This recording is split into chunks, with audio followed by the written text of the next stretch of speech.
So at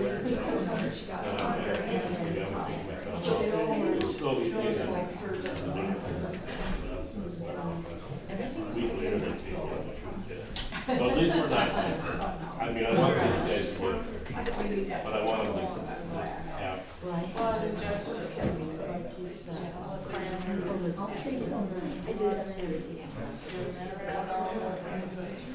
At some point, I think the judge would be able to say, but that's enough. We can now move on. Well, you're right. Yeah. Yep. So we're going to be What's this here? well, it's Alina joint And, surgery. I pointed out to them, They're withdrawn from the, that's definitely. It's and right here, it's the next line, new says, procedure. want to appointed by the council. The only one appointed by the council is So the there's just the liaison. tendons It and doesn't say liaison, but it says one appointed by the council. And that's So are you all going to Dismissed. stuff it in here? Then they try. Like to hold it together?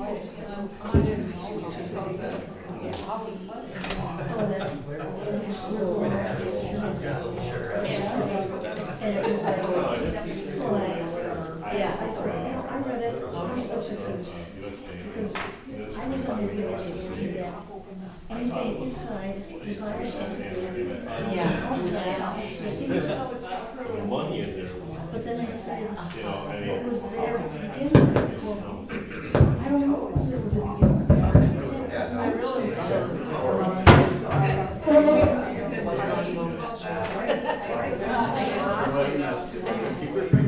That's why they call it. Push buttons.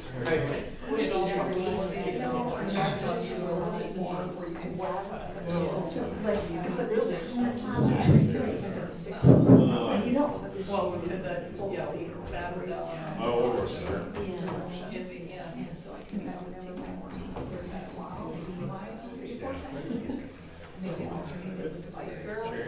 No, I mean, just.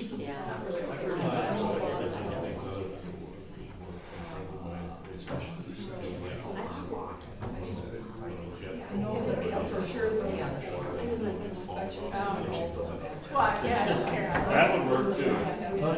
Good evening, everybody. It is Monday, April 8th. It is 6:01 PM. I'm going to call the meeting to order. Will everyone rise for the Pledge of Allegiance? To the flag of the United States of America, and to the republic for which it stands, one nation, under God, indivisible, with liberty and justice for all. Roll call. We are all here. Thanks for everybody joining us. It's good to see everyone. We'll move on to adopting tonight's agenda. There is one thing I'd like to make a change to is under new business, number 6, the Chisago sewer repairs. That's been resolved, so Kevin said that we could remove that. Okay. So he called me this afternoon on my way home, so unless somebody still wants to discuss it, I told Jason he didn't need to be here. And then we need to add the gambling license for the fire department. So that'll be number 16.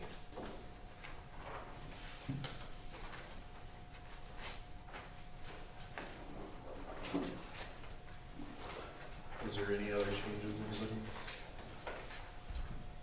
in No. I'll make a motion then that we approve the minutes with the revisions to eliminate under new business number 6, Saga House sewer repairs, and add an item number 16, fire department gambling permit. Do I have a second? Second. Thank you, Larry. Any discussion? Lee? No. Troy? Nope. All right, all in favor, say aye. Aye. Moving on, tonight, let's look at adopting the consent agenda. What can I get a motion? Second. I'll make a motion that we open the consent agenda for comment and review. Do I have a second? I'll second. All right, we can comment and review. I can start? Sure, please. Under the meeting minutes from February 12th, there was one minor error.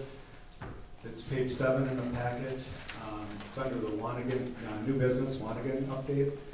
The fourth bullet under that should read, the bingo is Friday night, not Saturday night.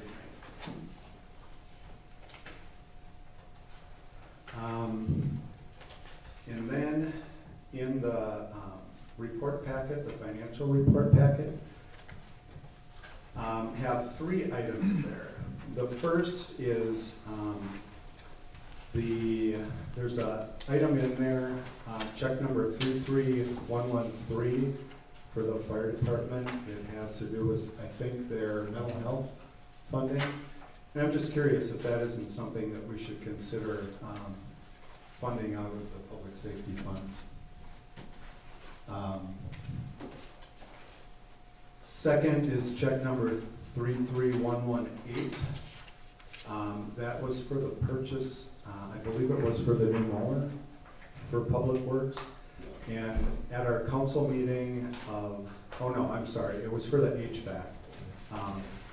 At our council meeting on January 11th of this year, we approved that this project be funded out of the capital equipment fund. And currently, I believe it's listed under just the general building maintenance and repair. So I would propose we move that into the fund that we approved back in January. And then just a note, I think I'm correct in this, check number 33134. It says League of Minnesota Cities Insurance. And I believe that's what Stein is the agent for.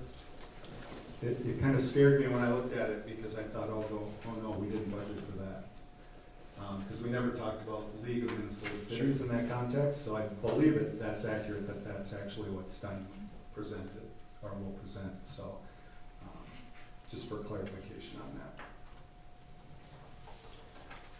So can I ask, who is that check going to then? Is it going to be going to Stein, or we make it out to League of Minnesota Cities? I don't remember, and I didn't notice it early enough to give Michelle a call. Okay.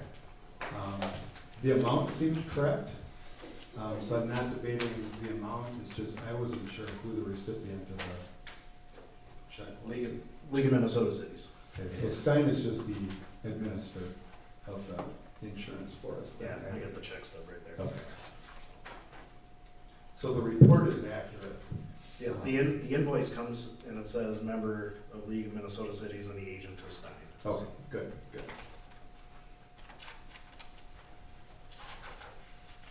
And that was all I had. I would agree with Councilman Groth on both the changes to 033113 for the medical fees going to public safety, as well as 33118. And then I have a quick question on 33117 to add the financial solutions. I assume that's for the audit. I'm just wondering, is that check waiting to be signed? Or is that one that Oh, the are checks we are approving? Is it, so that's it? I haven't signed it yet. Okay, all right.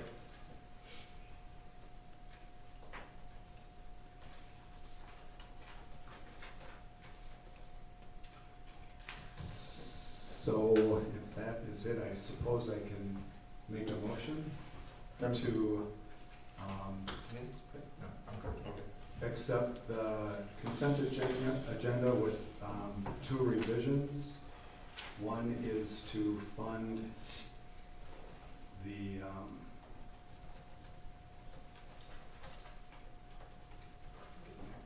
notes up here. Check number 033113 should come from the public safety funds that we received in December of last year. And check number 33118, the source of the funding should be the capital equipment fund, which is 420.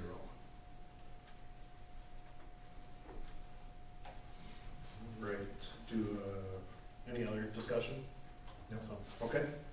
All those in favor with the changes that have been made, say aye. Aye. All right. moving on to the public forum. I did not receive anything for the public forum. Did anybody like to speak? Okay. Seeing no public forum tonight, I want to move and start with new business tonight, if that's all right with you all, just because we do have a few guests here, and then we can go into old business. Is that all right with council? Okay. Yep. All right. Like to join us? I don't know your name, I'm sorry. It's okay, it's John Stachel. Oh, nice to meet you.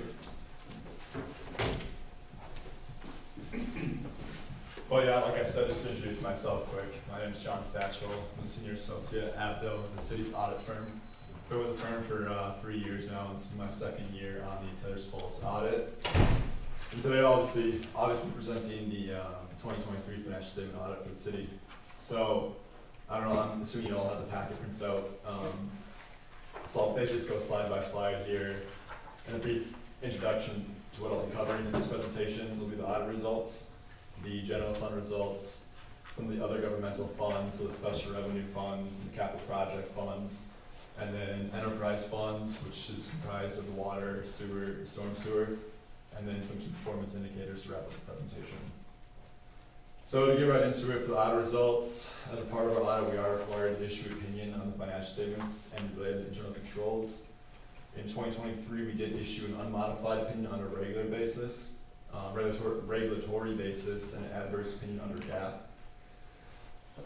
So how do we arrive at that opinion? We see the city's general ledger, reviewed several transactions and payments, vendors, employees. We also reviewed property tax revenues, intergovernmental revenues, such as grants and other areas as well. And there are 2 findings related to our testing with that. We also do perform testing on certain Minnesota legal compliance and related statutes. The Office of State Auditor does put together several guides on their website that we are required to test as part of our audit. And there were 3 areas of non-compliance, which I'll also cover in the next slide. So for the 2023 audit findings, to get right into it, the first one is the preparation of the financial statements. This is an internal control finding. It's a very common finding we issue almost to all of our cities and townships that we do audit. All it's simply stating is that Abdo is prepared of the financial statements. The second audit finding you'll see there is the material audit adjustments. That's again an internal control finding. All that's stating there is that Abdo assisted in several significant entries to adjust account balances that were incorrect. The final 3 there are all the compliance findings. The first one would be the council approval of disbursements. So with that finding, we found in the internal controls that council wasn't approving disbursements prior to them being paid. Second is time period for payments. So per Minnesota statute and legal compliance, disbursements should be cleared within 35 days. That's the legal compliance time frame. I think we found that there was 3 disbursements in our testing of 25 randomly selected disbursements that didn't clear within that 35 days. Last one there is long outstanding checks. This came up in our testing of cash. So there should be no outstanding checks longer than 3 years. This is again per Minnesota statutes. I think in our testing we found 1 or 2 payments, and just I guess as a general FYI, Michelle and Sherry were aware of it, and are aware of the process to remove those outstanding checks too. So moving on from there, the next slide there on the page would be the results from the prior year 2022 audit findings. I'll be pretty quick on this page. The 3 findings that weren't, or the 3 findings that were findings in 2022 that were not in 2023 were the declaration for payment, that's a compliance finding, council meeting minutes, which that's just that the meeting minutes weren't online and accessible on the city's website. And then lastly, I believe it was late fines for 941 filings too. So. I just have a quick question for our seat here. Would you want us to ask questions after each section, or do you want to wait? Do you want to go through this? I prefer just to wait at the end, or I mean, you can interrupt me if you. No. Okay, that sounds good. It's kind of switching gears here. This first graph is the general fund balances. You'll notice there's the first gray line above is the budget. Also, we present 2024's budget as well. The orange line there is the unassigned fund balance as a percent of the next year's general fund expenditures. Can I Yeah, I think we are not going off the same packet that you are. Oh, is that right? We just got the full report, Yeah. not, if there's a Oh, you have the PowerPoint audit reports, presentation. the whole The actual financial reports. Yeah. Yeah, Oh, the 485 pages. yeah, that's not what I'm going off of. Trying to think what I can do. I mean, would you like me to, We could print it quick. Yeah, I'd say we do it. I mean, I found stuff. that- otherwise I probably wouldn't give you any context to what I'm saying right now. So, Well, we're not in color either, so orange line. yeah, that doesn't help with it. I mean, I could, Can you summarize it or walk us through it at all? it's, I guess it's tough, you don't have the visual right in front of you, but all the graph I'm trying to explain is the unassigned fund balance for the general fund as a percent of the general fund expenditures budgeted for next year. So that's a percent, and we present the past 5 years. It's been somewhat of a trend downward from 2019 to 2022, but from 2022 to 2023, it trended back upward. We also present the city's fund balance, minimum fund balance policy, and it's a range, and for the policy, the city should be between 35 to 50% of general fund expenditures. So again, that just the fund balance divided by general fund expenditures, and in 2023, the city was back in that range of 35 to 50%. But in 2022, it did take, from 2021 to 2022, it did take quite a downturn, but then from 2022 to 2023, it's back in that minimum fund balance policy, so. So I'm gonna, as long as we're on that, I'm Yeah. gonna break form here while she's printing and just ask you about that. Sure. What was the final fund balance number for 2023? For the general fund, Yeah, it was 290,573, 573. okay. I Yeah. don't have the right number then, okay. One thing I noticed is that if we used a straight line expense, like every month was the same, like we budget for, we know it doesn't happen in reality, but that would be more easily managed, but we have some pretty major expenses that come in the first 3 months, I think in the first quarter, that kind of skew our fund balance pretty greatly. We have 2 debt payments that come due. Right. I think we paid those in January. And then the League of Minnesota Cities Insurance is a pretty sizable chunk too. Those 3 items, my math was right, total $137,000, and that takes a big chunk out of our So, fund year and a balance. half, yeah. Yeah. So I'm wondering if, until that, I assume we can't change that, so I think we maybe need to look at being more towards the 50% than the 35. Yeah, it would be something council could review and adjust. I mean, not to say like it's an arbitrary number, but if it doesn't fit the city's needs or this is not realistic. I think there were some Yeah. entries made after the packet was sent out for the fund balances, but our general fund balance is pretty low right now. I mean, it shows negative -10,000, I think, but there's some entries coming in that'll rectify that a little bit, but not significantly. So I just wanted to point that out to council that we're. Keep in mind too, all the checks aren't done yet. We're working on Excel Energy, because there were some issues there. So Michelle didn't feel comfortable paying them until she speaks with Excel, because there was a bunch of weird credits, but then there was one that was more than normal. So she held off on paying that, so that if it's true, it's gonna go even lower, Okay. so. Well, I mean, and you understand the city's cash flow is too with the tax settlement and the LGA too, so. Yeah, Yeah. so our payments don't come in until maybe July. Exactly. First ones, so we've got 3 months to go before we get any more significant revenue.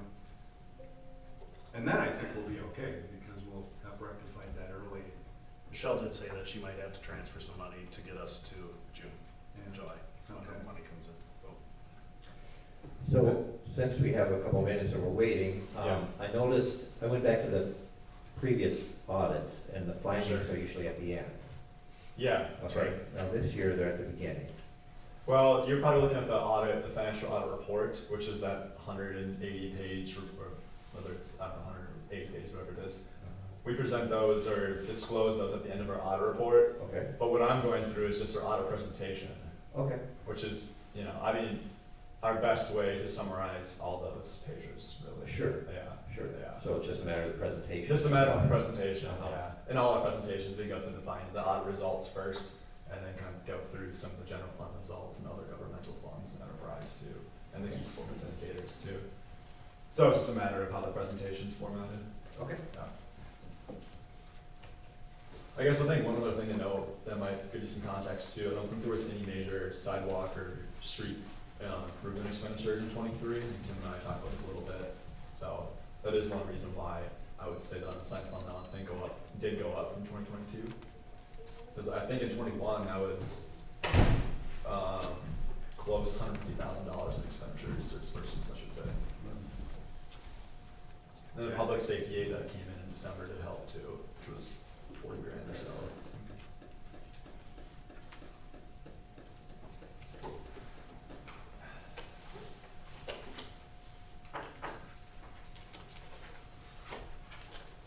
We can just, I mean, I could, if you wanna just keep on going. I could go. I mean, I don't know if you want to keep talking about the general fund balances, but I think once she prints the report too, that will give some more context, but we can go back to it too. Okay, yeah, why don't you keep on going? Sure.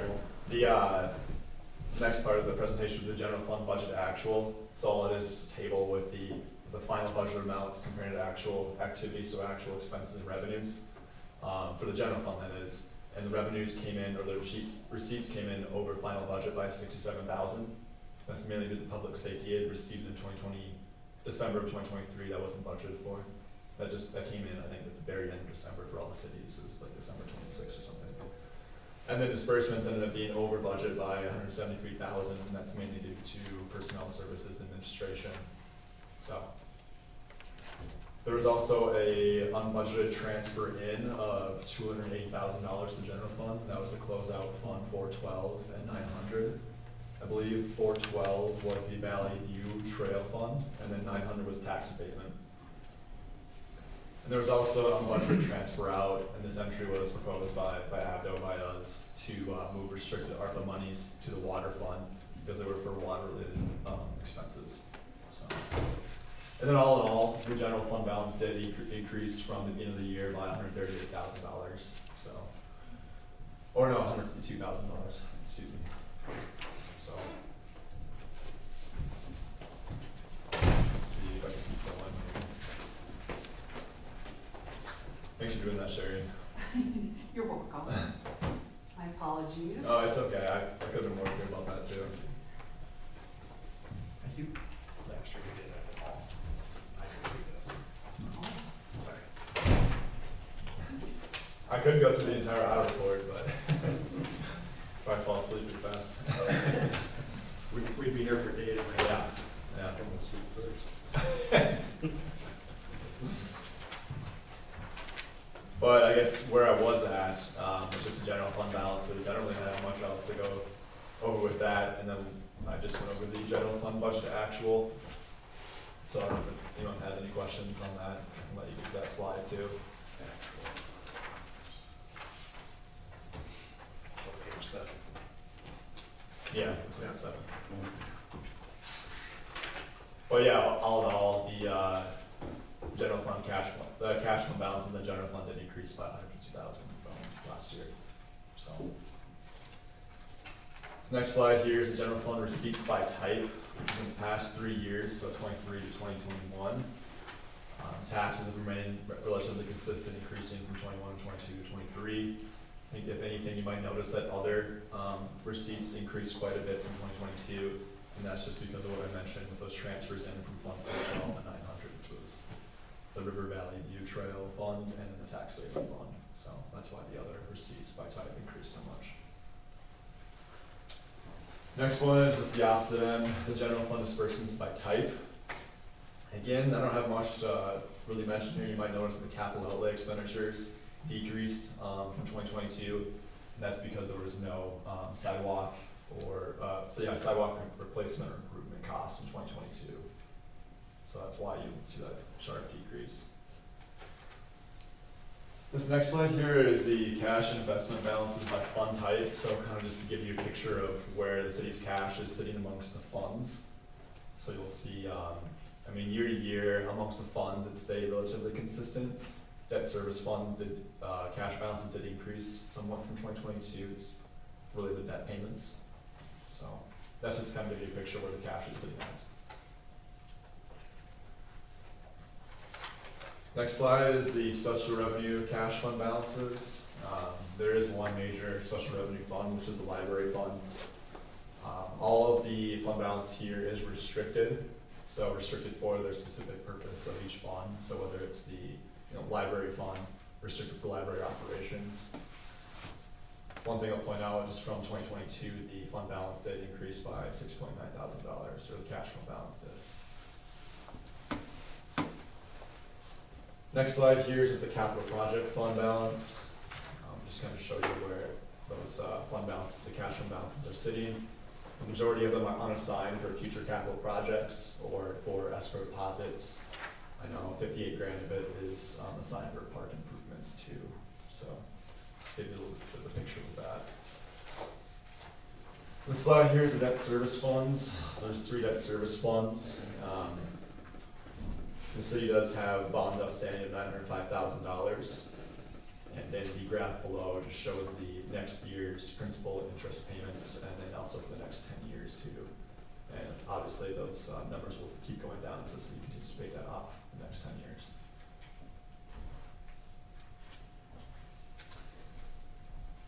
This next slide presents the cash flows from operations and cash balances in the water fund. The first in the top graph, I think the biggest takeaway here is to notice that operating disbursements were much higher in 2022. That's related to some payments for maintenance costs, Olson sewer service, I believe it was. There was just no comparable costs in 2023. The bottom graph there, you'll notice that it's the unrestricted cash fund balance, and we also compare that to the minimum target balance. Keep in mind this minimum target balance is ABDO puts this together, so it's not anything the city necessarily has to follow, but it kind of gives you an idea of where the unrestricted cash balance should be, because that minimum target balance is next year's debt service payment plus current year, or 50% of current year operation costs. So we kind of put that line in there, the minimum target balance, just to give the city an idea of where that cash fund balance should be. So even though the city is below it right now, keep in mind that it is created by ABDO. So, and then I was going to recommend to the city just review utility rates too. I know we did submit a proposal, I believe it might have been ABDO FS, but I think Tim and I talked about long range plan too. So, thought I might just mention that. Yeah, last council meeting, we approved to put an RFP out for the rate survey, rate assessment. And then keep in mind that the water fund does have a bond outstanding in the fund too, so you'll see the debt payments in the top portion of the graph. You guys don't have coloring, but moving on from there, I'll be pretty quick on the slides. The sewer is the exact same graph for the sewer fund, relatively consistent in the past 4 years, and then again we present that minimum target balance, and the sewer fund is well above that. So, and again, that's 50% of operating costs plus next year's debt, or that's just 50% of operating costs, because there's no debt in the sewer fund. So, and then moving on to the storm sewer fund, again, same graphs. The storm sewer fund is well above that minimum target balance. You might notice that operating costs did decrease from 2022. That's just because of less capital outlay disbursements, so likely less repair and maintenance costs. Switching gears a little bit, we'll go to the key performance indicators. The first key performance indicator graph we present, or graphs, is the taxes. So we compare the city of Tellur's Falls tax rates and taxes per capita to Class 5 cities. Class 5 cities are a population of 5,000 or less, and then also to cities in Chisago County. Keep in mind that even though the city is above the Class 5 cities for tax rates and taxes per capita and cities in Chisago County, I mean, every city is unique. So whether you're below or above those averages, it doesn't necessarily mean a positive or negative thing, but just to give you kind of a picture of where the taxes per capita and tax rates are compared to other cities in the county. This next slide here is the debt key performance indicator. Just gives you an idea of the long-term debt per capita, and then compares it again to Class 5 cities and cities in Chisago County. Quite obviously, the line's trending downwards because the city's paying off debt every year. So there's been no new debt issued for quite a few years now. This slide here presents the current disbursements per capita and capital disbursements per capita, and again compares the Class 5 cities and cities in Chisago County. By current disbursements, what I mean by that is personnel services, supplies, and other services, which could be refunds and reimbursements, professional services. So that just gives you kind of an idea of where the city's at compared to the Class 5 cities. And then also for capital disbursements, so those are the repair and maintenance, sidewalk improvements, and then again, you'll notice that from 2022 did decrease just because of sidewalk improvements in 2023. Last slide, the last performance indicator is the water fund debt service coverage. So all this is the total cash provided by net operating activities divided by next year's principal and interest payment. And you'll see a sharp increase from 2022 because in 2022 there's quite a few repair and maintenance costs that occurred in the water fund. So that's why it jumped pretty significantly. So there's no comparable costs in 23. And the last slide, just the ABDO team, so everyone that worked on the audit. That's all I have for the presentation, so I will open up for any questions if there is. So, thanks for sharing, appreciate it. Thank you. Yeah. What's, Tim, do you have any questions on? Yeah, I've got a few, I think. Sure. So on the findings, Sure. I'll go to page 66 Yeah, in our packet. I have it up too, so I can, Okay.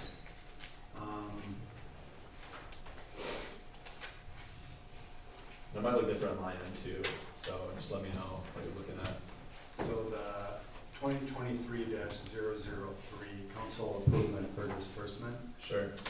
that was up here during the audit, when this item was discovered. Mm-hmm. And I quickly put together a process flow chart that seemed to meet. Yeah, it was great actually. Yeah, I remember you showing me that too. So basically, I think we've adopted it already. It's when you have the packet in front of you the way we do. is that a policy you adopted, or is it just It's general not. practice? I put it together as a rough draft. It doesn't need to be a policy either, but And I did it in graphic format, so it's a little easier to follow in my mind. At least that's the way my mind works. But it flows through with documents that end up here at council for us to approve, to review and approve, and then the checks get signed. So I can share that with council and staff. I don't think it's a departure from what we had thought we were supposed to be doing. It's just written down. mm-hmm. So I can share that after the meeting here. So one thing on that, and Michelle shared with me her concerns just about, and I have no problem waiting to sign checks in front of everybody, that's fine. But Probably she's certain worried years. things quickly, Sure. because if we only have one meeting a month. And if you have whatever vendor needs, Yeah. So, I mean, what, right. You know, that's a good question. I want to talk to Brad Bolt, second partner, if that's all right, before giving you an answer on that. I can for sure follow up on that though. I mean, that's a great point, because you obviously don't want to pay the vendor late, so. Yeah. I mean, Fritz, he can wait, but you know. Attorney. But by statute, we require 35 days. 35 days should give us. Well, yeah, that's kind of interesting too, because But their if due you wait dates for are so skewed, it doesn't. And then like payroll checks technically are supposed to be signed as Yeah. well. Yeah. but our meetings fall opposite weeks. So I don't know, I mean, to me, it's like a no-win, we're always gonna have it. Let me talk to Brad and see what he says, but certainly I'm not gonna advise you to pay the vendors late. So, Yeah, we talked a little bit about that, it would almost require us to meet twice a month. Even if it was, or just a short abbreviated meeting to review the checks payable. yeah, let me talk to Brad tomorrow and I can shoot you guys an email if that works, or give you a call. Sure. I can just email Michelle or Sherry too. Oh. So, yeah. Thank you. Yeah. Sorry, I didn't mean to bump you. Oh, no, that's perfect. We already talked about the fund balance, Mm-hmm. oh, the, page 67 is the time period, let's see, we just talked about that, I guess. Yeah, what's I think what's tough with that is those payments were prior to Michelle and Sherry being hired, so it was when the former clerk was employed. On a positive note, I don't think we found any that were late. I know Michelle and Sherry started in November, but in those 2 months we didn't find anything, so. I think going forward that won't be an issue. I don't know if you have anything else to mention, Tim, but. Not on the 3 findings, I think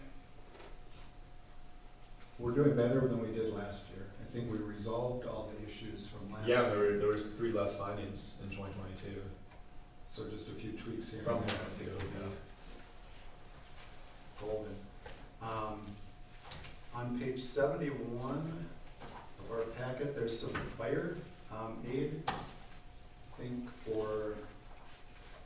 there was a journal entry number 14.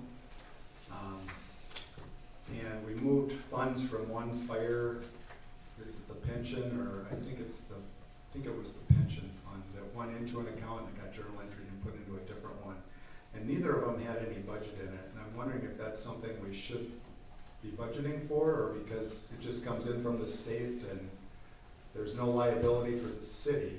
Is that something we should look at budgeting for? I think if you were, you'd probably just use prior year's number. Okay. So I think it's up to the city. Yeah. Because it was a surprise to me that it came through, because we hadn't talked about it in the 24 budget either. What page was that you're looking at as well? 71.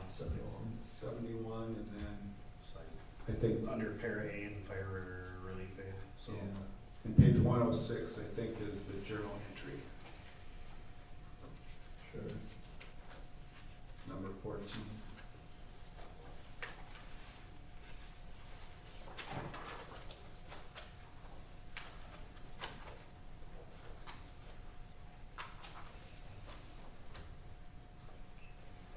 Yeah, I mean, I could certainly look at a budget item too. I mean, from other cities, they usually just use prior year's number. It does tend to increase, but you don't know the exact amount you're gonna receive, so, yeah.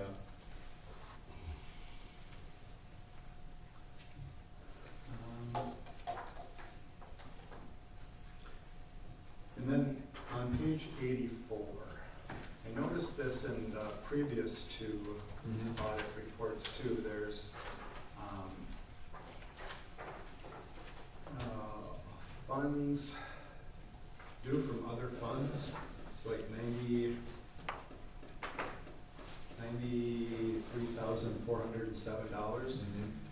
And as far as I can tell, that dates back to when the business park purchase came through, and they borrowed, council at that point, as far as the minutes, I could tell, borrowed $93,407 from the sewer fund. Well, they borrowed, but they took more than that out of the sewer fund, but part of it went to pay for the future Pond 4. But there's a balance that shows up in our reports of $93,407. And what I'm wondering is, I assume that has to be paid back. Yeah, we do have some documentation on it, and what we have is this will be paid back when the business park fund has enough cash to cover the full balance. So we could, it be up to council too, if you think we can get rid of it, we certainly could, or move it back with an entry in 24. Because the way the business park is set up today, we're selling each of the lots for $1. So we're not gonna recoup anything on the sale of the parcels. Now, we will see tax increases from a revenue perspective. So at some point in time, we're gonna have to figure out a plan to repay that. And I don't know if it's with- Possibly tax abatement revenue, Right. or, The minutes were a little ambiguous. There was a resolution, it all was back in 2011, and Brad is gonna dig a little bit into it. 2011. 2011. Yeah. So, just Do to you know want me to- for council that, To ask Brad about that? yeah, Okay. yeah, I just talked to him. Oh, sure. He wasn't at his desk, so, but I'll follow up with Brad and bring back anything I find out back to council. So you're thinking you just wanna get that paid off or paid back? Well, I'm assuming we have to. I don't know if that's a correct assumption or not. But it's gonna come, if we do, I assume it's gonna have to come from general fund revenues, which would be our property taxes. So, unless magically we can find other documentation that says it was paid off, we just didn't realize it.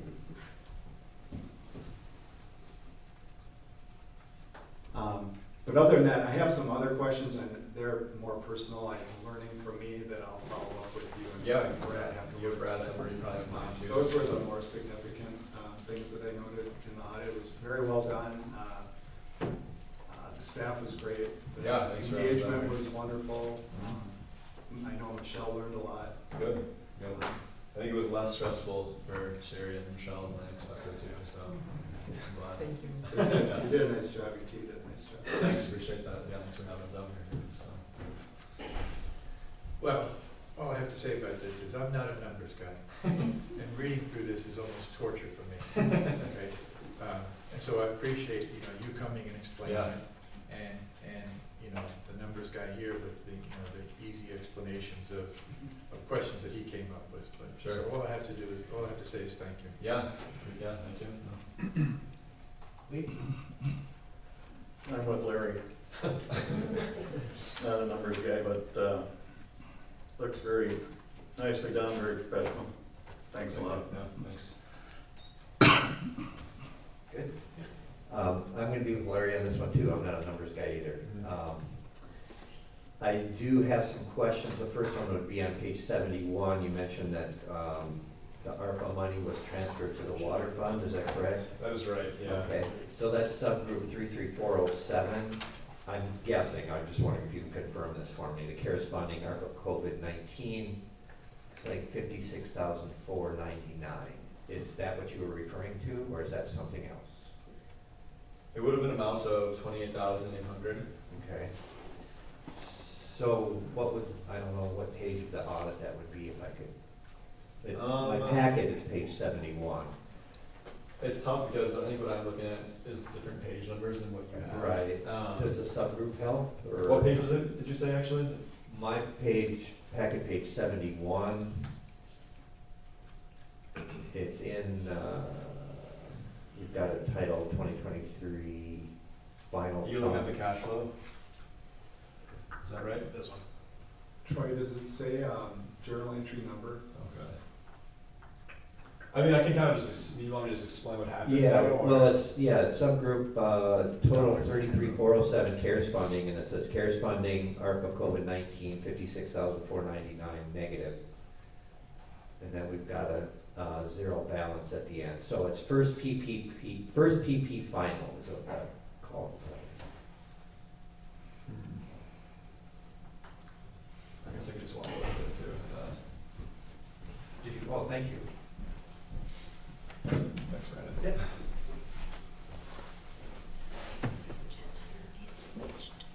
So that's 22. Oh, yeah, okay, okay, I see what you're talking about now. Thank Yeah, you just want me to explain why Yeah. it went to zero? What, yes, what is that? So basically, that is the ARPA revenue that was spent in 2022. Okay, So ARPA is restricted That's why I was shown 2022's, or 21's and 2022's financial statement as restricted. Right. So once those, once the money is spent, it's in a deferred revenue account right now, which is a restricted portion. Okay. The entry is to recognize the revenue and then to reduce that deferred revenue, which is a liability. Right, okay. And then why it's 0 in 2023 for the general fund, that is because the remaining ARPA money was spent out of the water fund. So we reclassed it to the water fund. And I believe the city spent all their ARPA money actually, because there's 28 grand for Right. those pumps in the water. It was the sewer fund, excuse me. Or, no, it's the water fund, sorry. That spent that money, and the remaining restriction in 2022 was 22,000. Okay. So all the ARPA money has been spent. Right. So. So that leads to my next question. Are you familiar with the ARPA project and expenditure report that municipalities are required to file? I don't think anything was required, as far as I'm aware of. I don't think anything was required in 2023. Okay. Just project or expense tracking from audit perspective. That's what we did. So, okay, so you're not familiar with any oversight as far as the state or the U.S. Department of Treasury or the federal No. government as far as how that ARPA money was spent? Yeah. Okay. Yeah. And then I had a question up in the findings. Sure. Same page that Councilmember Grote was talking about. Let's start there. Council approval of disbursement. Yep. So we have a cause of turnover in staff. That was the reason. Now, where do you go to get that explanation? For the cause. Right. Well, it could be multiple things. Turnover in staff. Let me read it.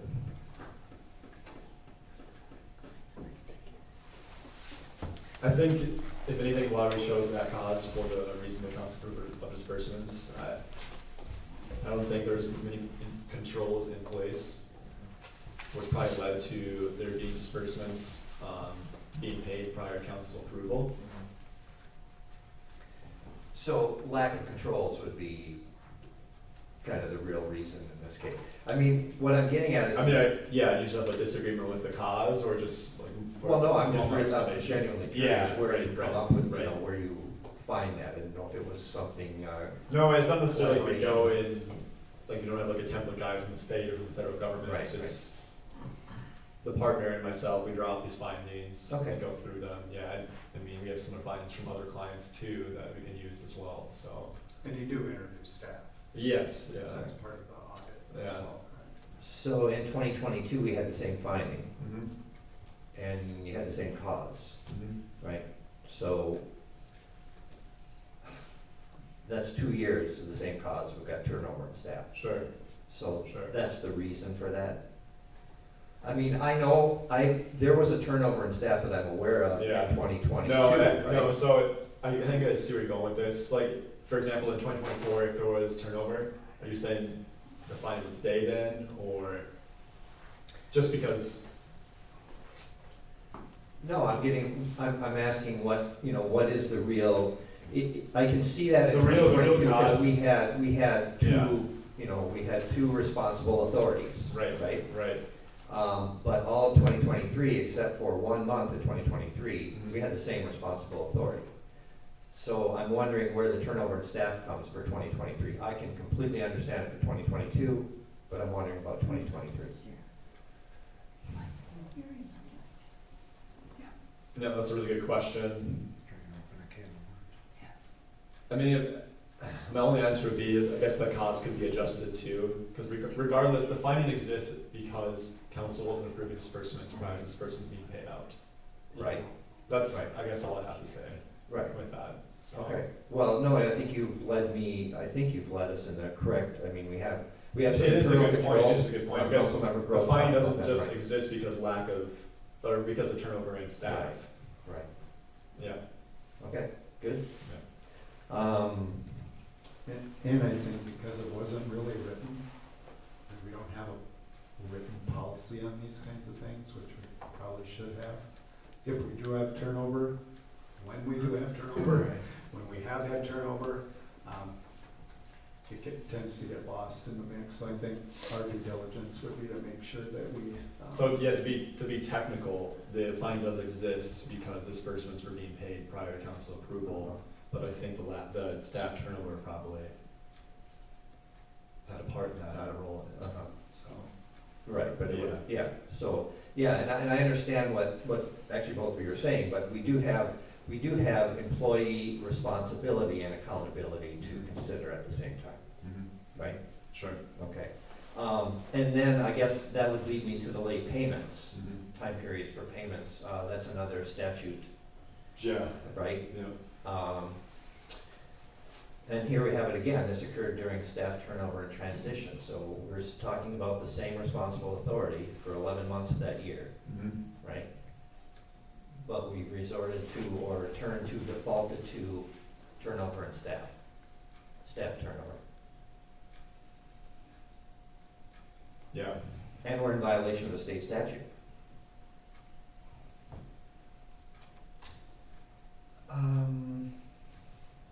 Long outstanding checks, I guess can I request a copy of those checks that were, you had some checks going back to total amount of $4,289?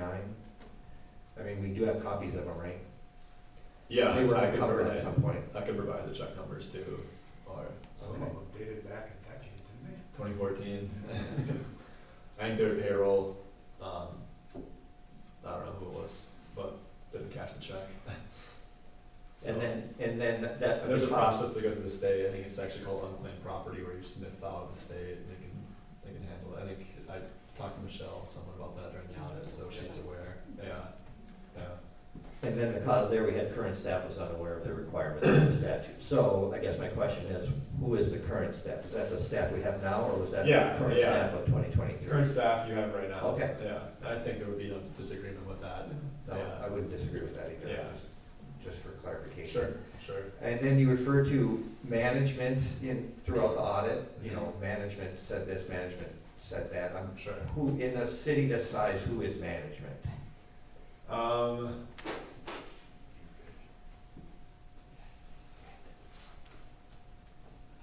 Michelle for one, Brandon who has control over governance, and then other council and all too. So I guess I would just say council to answer the question. Okay. Yeah. That's who management. Yeah. That gets us back to council approval Sure. of all these things and, right? Yep. And the liaison positions and everything else. Mhm. Okay. Thank you. Yeah. And thank you very much for coming Sure. in. I actually like that change that the findings come first because it does help the I would think presentation. Brad would have presented it the same way last year though. Larry, I don't recall that. Not that it really This is matters, the first but- time I remember that the findings. come Last year was first. pretty heated, so I wouldn't be able. Oh, okay. Well, I think the findings are located in two different areas. I think they cut them, put them out the front. I think they still are in the back of the. Yeah, in the audit report, they're always in the back, in the presentation, which you're probably, that you have printed out, they're always gonna be in the front, towards the front. Troy, were you done? I had one Yep. more item. On finding 23-002, the year-end adjustments. One thing we talked about here is that we also haven't been having our department heads or somebody approve an invoice. Like if it comes from the fire department or public works, Jake or Kevin should be reviewing that, signing it as appropriate, and then giving it to Michelle to pay. But also to code them appropriately, and that's where a lot of the issues came up is, or many of them having to, journal entry things and redo the work, rework things, so. And that does just come with experience though too, to a certain degree, so. But there are times it's done purposely, I think, because there's no money in that account. So historically, I think, and it's not a bad idea, I've heard it my whole career, if there's no money there, we shouldn't put an expense there. Well, we should always put the expense where it belongs, regardless of any funding.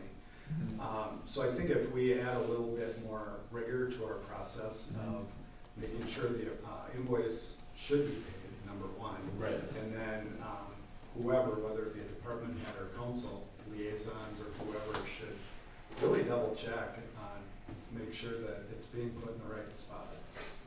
Well, I think one thing to note about that too is just reviewing 2022's audit, there was several last journal entries that need to be made, so I think going forward it'll be a lot better.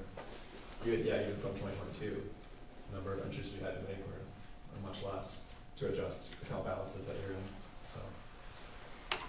And Lee and I have been educating Kevin about the budget and what accounts to use, so he's learning. I know he's done a nice job of learning that, so he'll be able to help out as well. Anything else, Tim? Nope. Lee? No? Anything else, Troy? No, thank you. Larry? Good? Well, thank you so much. Yeah, thanks for I think having it me. went on smoothly this year. Yeah, I think it did too. Pieces are in So- place and we're gonna continue learning and we'll sign checks in front of everybody twice a month. Let me talk to Brad and I'll get back to. No, that's fine. I think, I know, I get it. we can do it, it's fine. So, Here's a sketch. yeah, If you could let me know about the payroll situation. I can. That, the only way I can see us changing that is if we change payroll. And we're legally required to pay. I believe you. I'll talk to Brad either tomorrow or sometime this week and get it squared away, so.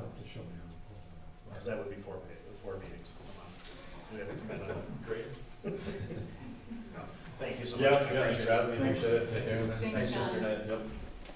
All right, next up on new business, Stein Insurance is the review of our work comp policy. Hi. How are you? I'm great, yeah, thank you. How are you? Good, welcome. There were no things to read to hand out for this, I have. unless you do, okay, good.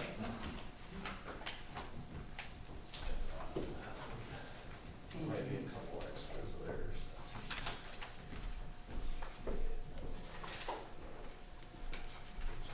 So certainly we will take a look at the work comp. Actually, just a quick proposal that I have put together here is gonna cover really all lines, as well.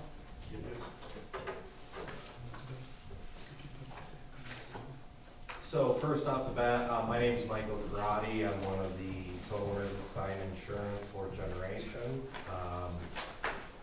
Probably more familiar with Jim's face around here, so we do continue to appreciate your guys' business. It's an account that we focus on every single year. This year, I think things are looking overall very good relative to current market conditions. And maybe some of the increases that you may have seen last year. So we'll keep this really high level. We will get to work on towards the end here. Just kind of go through a few things though, property-wise. Our blanket has increased slightly, so the blanket's going to include the buildings, structures, as well as any contents.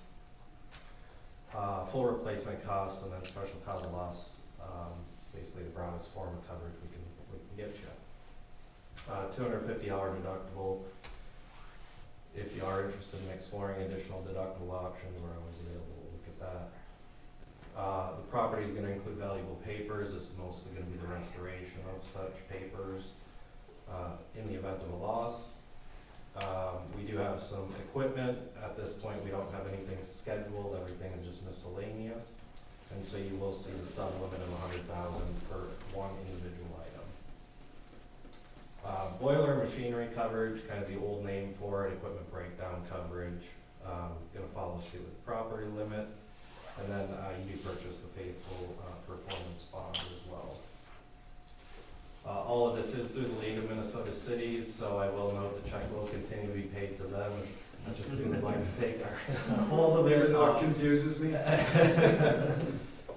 It is really the program in the state of Minnesota. One, there's really not going to be any other real options, but knowing the ins and outs of it is hopefully when you put your trust in Stein Insurance.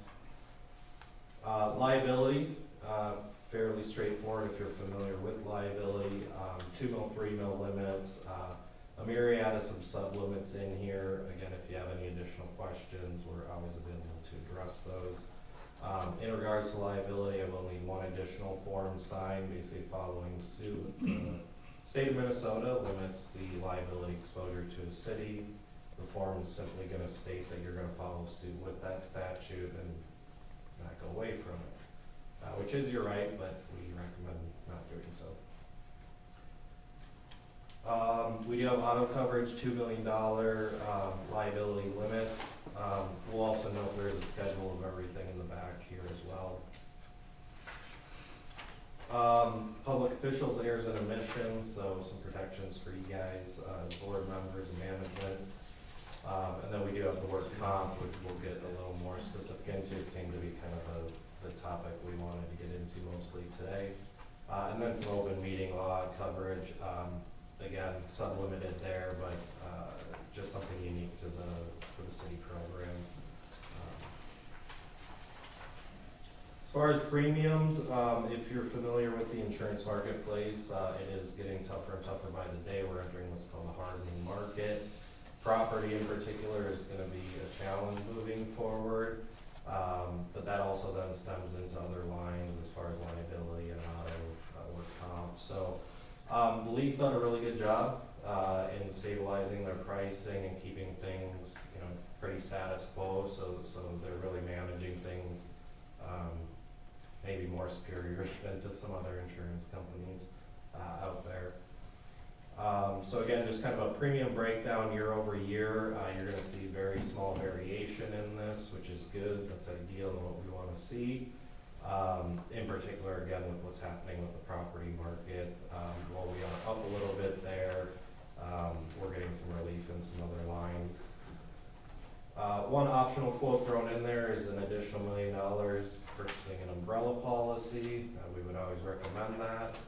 Every additional $1 million is going to become cheaper and cheaper for you. And this would go over top of the general liability as well as other liabilities such as auto.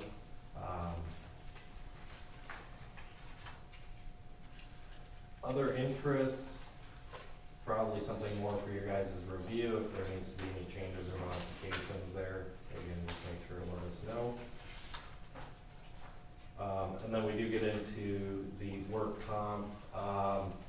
First thing I'll note, first page of the work comp there, really is our experience modification. So relative performance on your guys' part, anything below 1 is good. 1 is going to be your par. So you're still pretty well below that. However, there was a slight uptick in it from 0.87 to 0.89. And then the next page is again going to be one of our verification pages. So on the far left side, there was some movement in the payroll, the remuneration there. We just always want to double check, what we have in our budget. Make sure things are falling into the proper categories there. And if we need to make any changes, just certainly let us know. That's what we're here to help with. Overall, as far as work comp is concerned, all of the rates are down, which is a good thing. Again, pretty simple math formula to derive the premium, but decreasing rates is always going to be a good thing for us. So that's pretty much it. You'll see the next few pages are just going to be the schedule. Again, so we're going to list the property schedule, first 3 pages. Auto schedule, going to be mostly the fire trucks. So again, we just always want to have you re-verify those if there was anything bought or sold that wasn't properly reported. Make sure to let us know. We'll get it updated right away for you. And then I'm not sure if I threw in the cover page there, but just have a report any kind of work comp claims issues. So, but we're really happy to work with you. We hope to continue a strong partnership. And again, we think that the renewal came in great as far as what we're seeing generally across the market. So be happy to answer any questions. If you have anything more in depth, again, we're always here available. Make sure to reach out. So yeah, Michael, we've had some issues with vandalism around town. Does insurance cover any of those issues? Yes. It does. Yeah, under special cause of loss, your property is going to be covered for vandalism. That's right. And we've had it at our building in Lindstrom as well. So unfortunately. Yeah, it's unfortunate. But yes, and that's where, again, special cause of loss, it's gonna broaden it out. Really what special cause of loss form is, you have a few different forms that are gonna designate what you're covered for. Special cause of loss is gonna designate what you are not covered for. So if it is not listed, you're covered. If you look at a broad form, it's gonna list everything that you actually are covered for. If it's not listed, you're not covered. So again, we always look to where we can expand and broaden that coverage. Likewise with the blanket, we're just giving you a master limit to work with. So while you do look at that schedule, you may say that this building's slightly off, that one's slightly off. In the event of the claim, you have the full blanket limit available to you to make those repairs. So, but yes, vandalism is covered. Thank you. So if I can just move on from that point on the vandalism and the coverage, are you familiar with location 23 Heritage Park? Am I familiar Yeah, with I it? don't- Sure, Okay. as far as any potential damage, I guess I'm not familiar. Yeah, well, there's somebody sitting behind you that would probably be very happy to show you what's been going on there lately. So if you ever get the chance, I would appreciate it. I think it's something we should really look into. In fact, taking care of the vandalism that's occurred, or any suggestions or discounts we might have as far as preventing it from happening in the future. Sure. So if you would make a note of that, that would be, I know I'd appreciate that, I think the rest of the council would too, and I know Kevin would as well.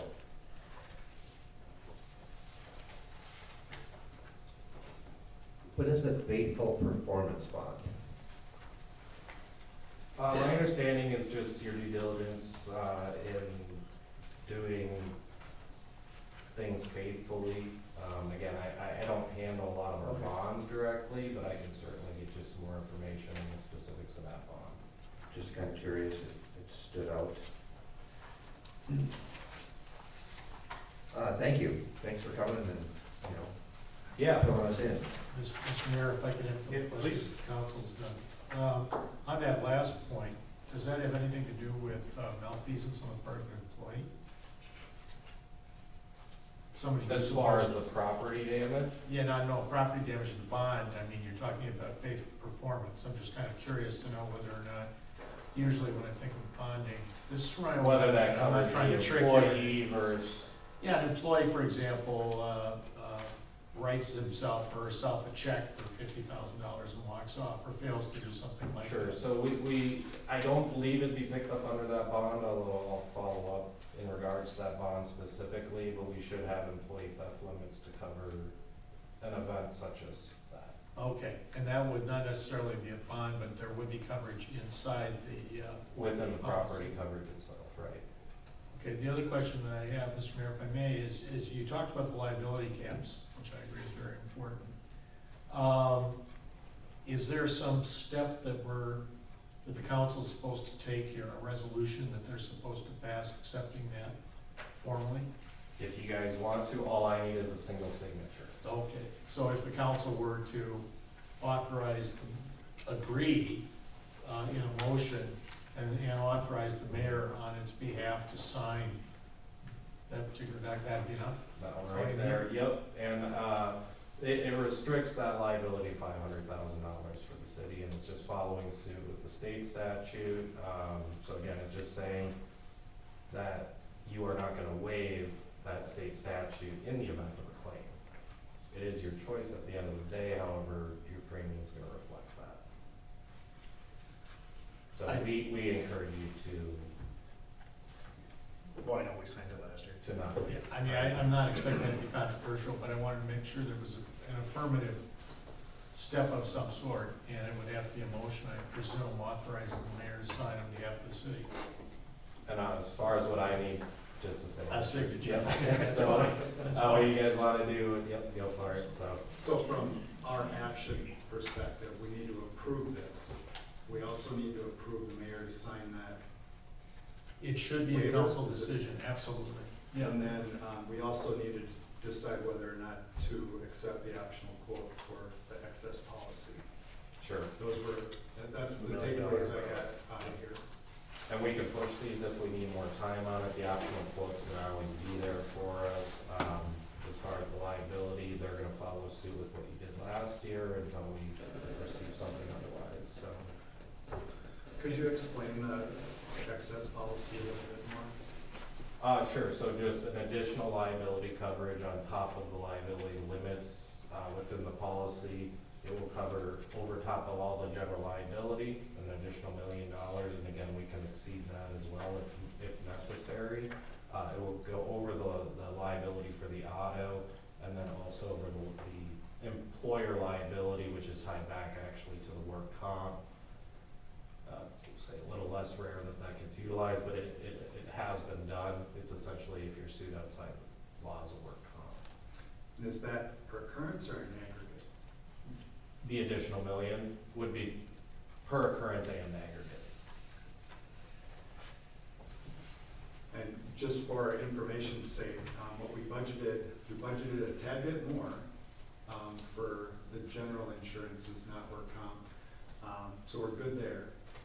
We'd actually have room in the budget for the excess policy if we chose to do it. It would bring us just a tad bit over budget, but work comp, we're several $1,000s under budget with the premium. Mr. Mayor, if I could follow up again. Please. Is the league recommending the additional coverage? As far as the umbrella, Yeah.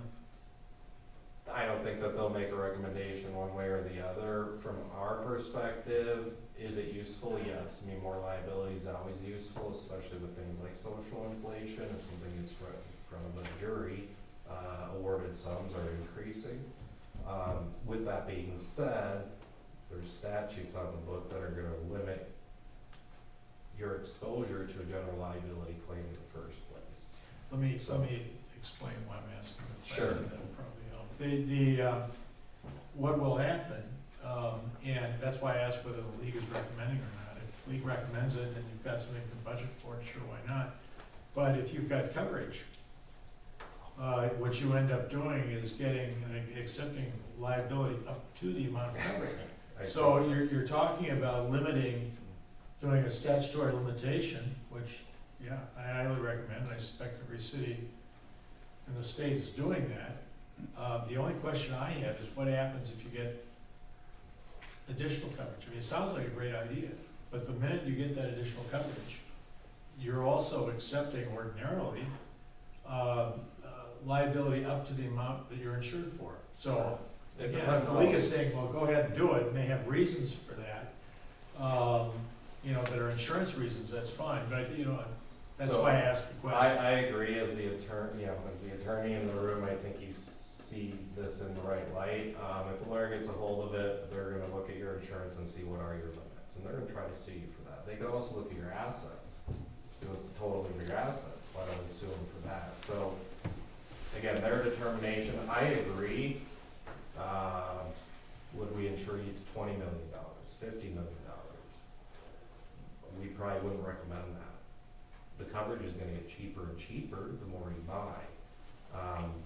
But to your point, the first thing they're probably gonna look at is what's the limit within your policy, and that's what I'm gonna go after you for.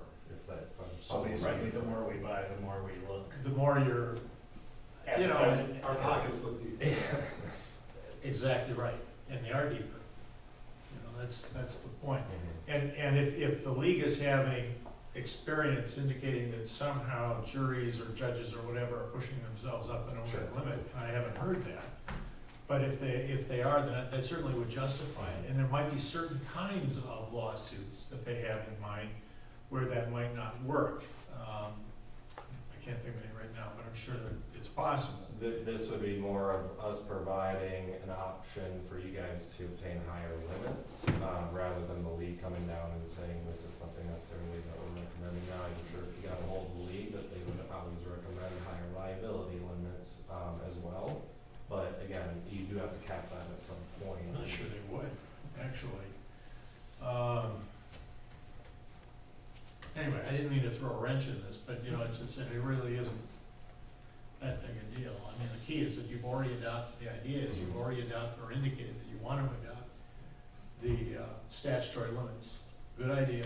Everybody else is doing it. And I would agree with what you're noting as far as if you're brought into suit, what are they gonna look at as far as? There might be reasons, I don't know. I mean, you might have certain exposures in some areas where the league would say, and they're the insurer, or you would say, well, you really should be thinking about a little more in certain areas. But just as a matter of course, I don't know that you wanna do that. You know, to be honest with you, in my experience with the council, we never did that. We never signed that extra coverage. And we did it last year. Okay, well, I certainly would recommend it. Okay. Unless there's a reason, again, that's what I'm looking for here, and the reason why I raised the question, is there some reason? Otherwise, I mean, that's a The tremendous social protection. inflation aspect of it would be the biggest thing from my perspective.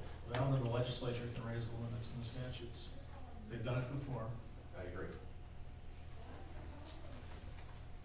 Anyway, sorry, Mr. Mayor, but I just didn't want to push that point. Thank you. So the good news, if we don't accept the the excess policy, workers' comp is gonna come in $4,233 under budget, which is good. And the rest of the insurances and bond is $308 better than budget. Okay. We could also reach out to League and just see if they would recommend it, and we can always come back, right? You can always add. Absolutely. Yep. All right, any other questions?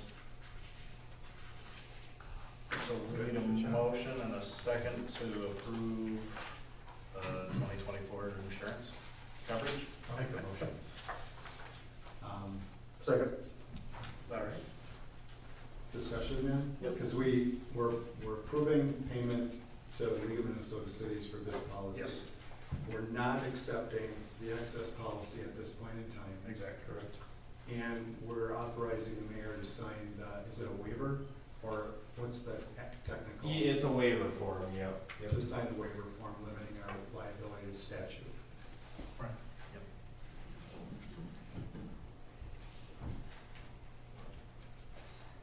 DD does word that really different. I see you looking at me. Well, Larry motion, Lee second, so he'll have to. Okay, so, I'll make the motion that we approve the insurance coverage as presented by Stein Insurance Agency. We will waive the additional coverage and also to approve The statute. the statute of limitations.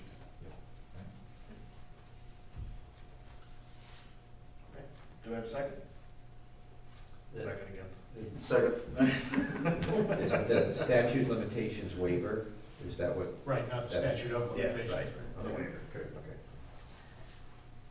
Okay, and then Lee seconded. All right, any other discussion? No. Fritz, did you have any question on that? I saw your face. Did you have any? That might just be my ankle today. No, I just want to make sure that we're clear, that what you're going to be signing is a declaration on behalf of the city that you do not want to go above the statutory limits. That's correct. And you can call that whatever you want, but as long as that's Clear. what that document is, and I think, my understanding is that's where all members of the council were on. Correct.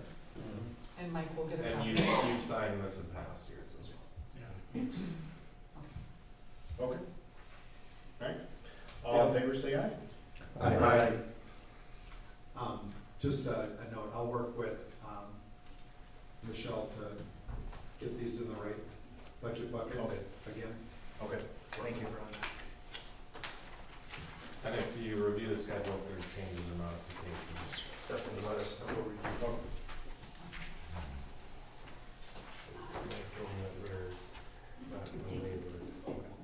state statute, but it's good. Okay.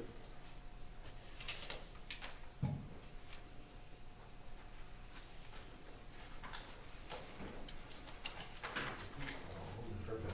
Thank you all for your time. Thank you so much. Thank you. Okay, moving on is number 3 under new business will be the business park. We do have another party that's interested, Michael Carney of Temple Farms, creating modular greenhouses.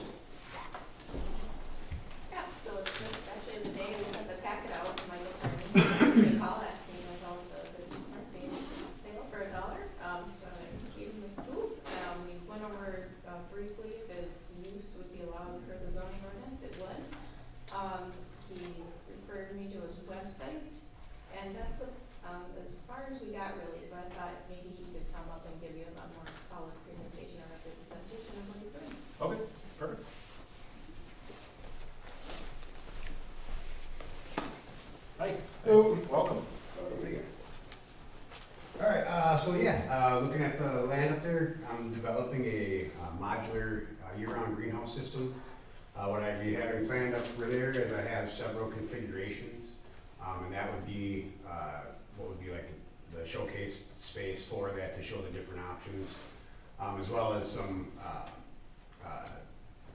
wholesale of items that would be the greenhouse specific as far as like lighting, power systems, filtration systems. I also have 3 generator designs that are, one's based on gravity, one's based on water siphoning, and one's greenhouse specific thermal transfer, thermodynamics and stuff. So some of the issues are not proof of function, but the configuration that I'm using them in. So there's some things as far as that go, working with University of Minnesota on some different funding aspects, as well as Minneapolis Economic Development Association for brick and mortar, which would be what I'd be using towards this aspect of that. So the funding with that is limited, but with the cost of the land, it would make it functional. So yeah, that's what I got so far. Any questions? Yeah, so you're calling them modular greenhouses? Yeah, it's a modular greenhouse system, yeah, so there's different, like I said, there's different configurations. Yeah, but is this for sale to the public, or Yeah. is it a commercial venture from the business park that you'll be selling plants and trees and stuff? No, not really as much use as much as function. So basically what I do is I don't have just the greenhouse, I have teachings that go along with it. My experience in farming is I can create ethanol, I can create plant oils or diesel, I can create methane, I can create supplements, food, blah, blah, blah. You know, all of these different things that can come from farming, gardening that are typically wasted or tossed aside, that can be harvested and used for an astronomical amount of stuff. So right now the farming that we have as far as big farming, it's got a lot of waste. And so I'd be looking to use that waste and showing how that functions and how to function it in a greenhouse. So the greenhouse, like I said, would be more of a showcase up here rather than, you know, people would come in and pick what they want, but that would come from wherever those, looking at Lady Smith right now for modularization. So up here what I would be doing is, like I said, putting an example and then studying some of the different coupling designs as far as HVAC, electric, plumbing, you know, different things like that. So you'd have like a showroom? Yeah, it'd be kind of like a showroom, you know, and a learning space, but then there would be sales of greenhouse-specific items, you know, not necessarily food and stuff like that. No. Would you make the, say, like a container that this whole thing is put in then, or? Well, it's modular, so what it'd be showing is the difference. So there's an entry point, there's a large body and a small body, and then an exit point. Okay. And so we'd be showing the different options for those, as well as the different styles that you're going to be growing for material products like the oils, you know, essential oils, hydrosols, plant oils, whatever. Like I said, if you're going to focus on ethanols or diesels or biodiesels or those types of configurations, as well as one of the systems that we're looking at developing is for restaurant specific, so that a restaurant would have all their vegetation, power, water, you know, all that kind of stuff built into their building, so that the cost of functioning would be limited to labor and, you know, those types of things, limit the overhead dramatically. As far as like when you're gonna build your showroom and your classroom and a sales floor, what are you looking at as far as like job creation? I mean, there'd be construction training, there'd be education, training of trainers, there'd be, I'd be looking, one of the parts I want to do is lobby a lot of the casinos to start developing non-petrochemical plastics products, you know, and replacing some of the things that they claim to be against, so.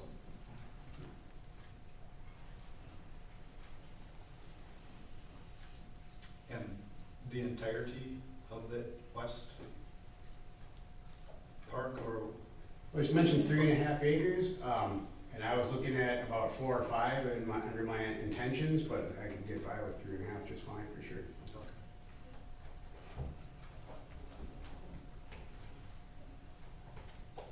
Do you have experience with this? Where's your personal experience with this? I was a research and developer for year-round greenhouse systems on microgreens right on the other side of Luck. I've done community gardens, urban farms. I was an engineering consultant for developing programs for Corps of Engineers, for different international engineering firms, doing mostly like vertical and overhead restoration, structural restoration. I was an OSHA expert, so I have oddly specific experience in all of these topics. You're willing to provide a proposal on paper? Absolutely. You can, okay. Business plan, all that kind of stuff. I'm pretty far into it now. I'm started getting the concept in 2008, so we're quite a ways into it now. I think that would be something the council would like to see. For sure. I was gonna ask Elizabeth what the timeline is for Yeah, our we plan next. to have all the business proposals on the next May meeting.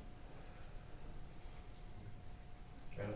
Yep, and I'll provide him with the same paperwork and request tax estimates that I provided the other applicants. And then probably be about a month from now. You got the like the business plan and projections and all that kind of stuff. I did. Right on. Yeah, so I was thinking proposal, just looking at the proposals, very solid proposals, asking them any questions, additional information you need today, so they can provide a solid proposal in May, and then decide who to sell the other half to, just like we did with Hirsch in June, and then probably the actual sale documents in July. Right on. It'd be easier for us to At the accumulate fastest. all that stuff. We've been doing fellowships and grants for the last 6 months, so all that stuff's pretty much cut and paste at this point. So. And you'll need time to go to the county to get the tax estimates. I have the form, actually, that they do that legwork. They do that, okay. Well, you'll know the date of our next meeting here after we get to the next question. And then we'll just have you fill all that out in a formal business proposal, and then we'll have everybody. Yep, so just continue. All right, you were going to talk to earlier, right? Yes. Okay, perfect. Good to go. Any other questions for? No, I'd like to see some, sketches or pictures of. I got blueprint, I got architectural drawings, I got everything. Okay, great, This was meant to be more of an introduction than have a candidate. sure. Fun. Yeah, I mean, I could have brought a pile if you wanted it. Thank you. So, we're good then? Or? Yeah, thank you so much. Thanks. Thank you. All right, moving on to number 4, we've been asked to discuss rescheduling our May 13th council meeting to a later date. Our city office staff will be attending education classes the entire week prior to our meeting, so unless we want them to work all weekend, we probably wouldn't have a packet in time, so they're asking if we can move it. Do you want a motion to start discussion? Yeah. I'll make a motion that we open discussion on rescheduling the May 13th council meeting. I'll second. All right. Just wanted to note that our second meeting of May falls on Memorial Day. So, this could likely be our only meeting in May. Okay. And so I know when I was talking to Sherry earlier and Michelle and Elizabeth, we were thinking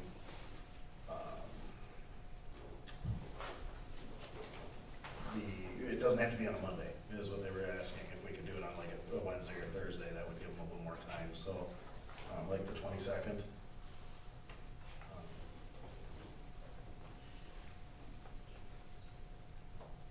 23rd. We could make it work for that Monday too, so, Could you? we're not eliminating it. Okay. Right.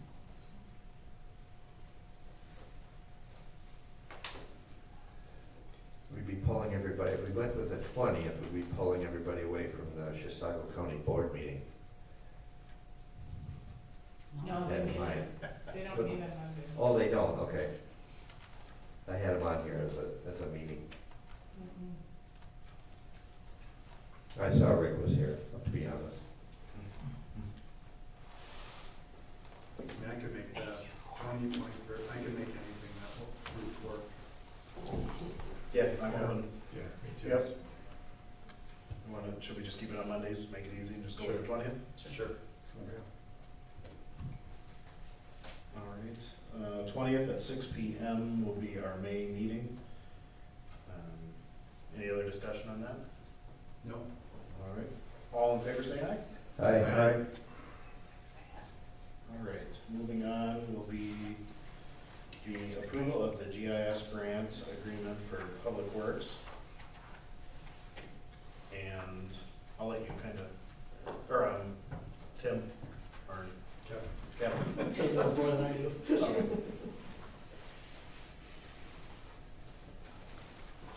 Sam, do you want to take it? Well, from what I understand, this is part of the state grant for our investigation into lead in the water system. This one's a little different in that we have to pay for it first and then get reimbursement through ABDO, who will submit the claim and then reimburse us for it. The one question I have is, I assume this is a recurring annual fee that we pay, and they're only covering year one.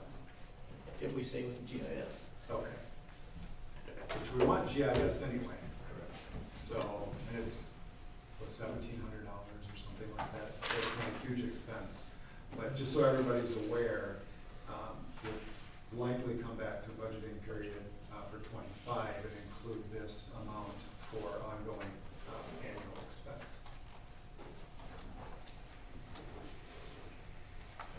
And this is, explain what this is.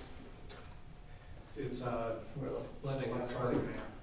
by October 16th of this year, we gotta know what all of our services, if there have any copper or any lead services left in the city, we have to know them and try to find a way to remove them for the drinking water. The state approved the lead mitigation.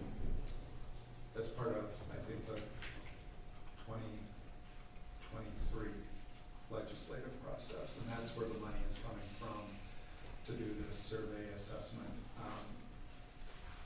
And if I understand it correctly, we'll do the investigation. Any remediation comes afterwards, and we'll have to somehow account for that. I think there are funds available for remediation as well. That would be a phase 2 part of the process. Do we know if there's like a deadline after we do find this wonderful stuff underground that we have to have it replaced? This is the first stage. Okay. I haven't heard They anything. haven't had any. This is just for lead. Yep, yeah, so any service, any water service, we have to get a picture and document it. 433 of our services. We gotta attempt to get into everybody's house and get pictures.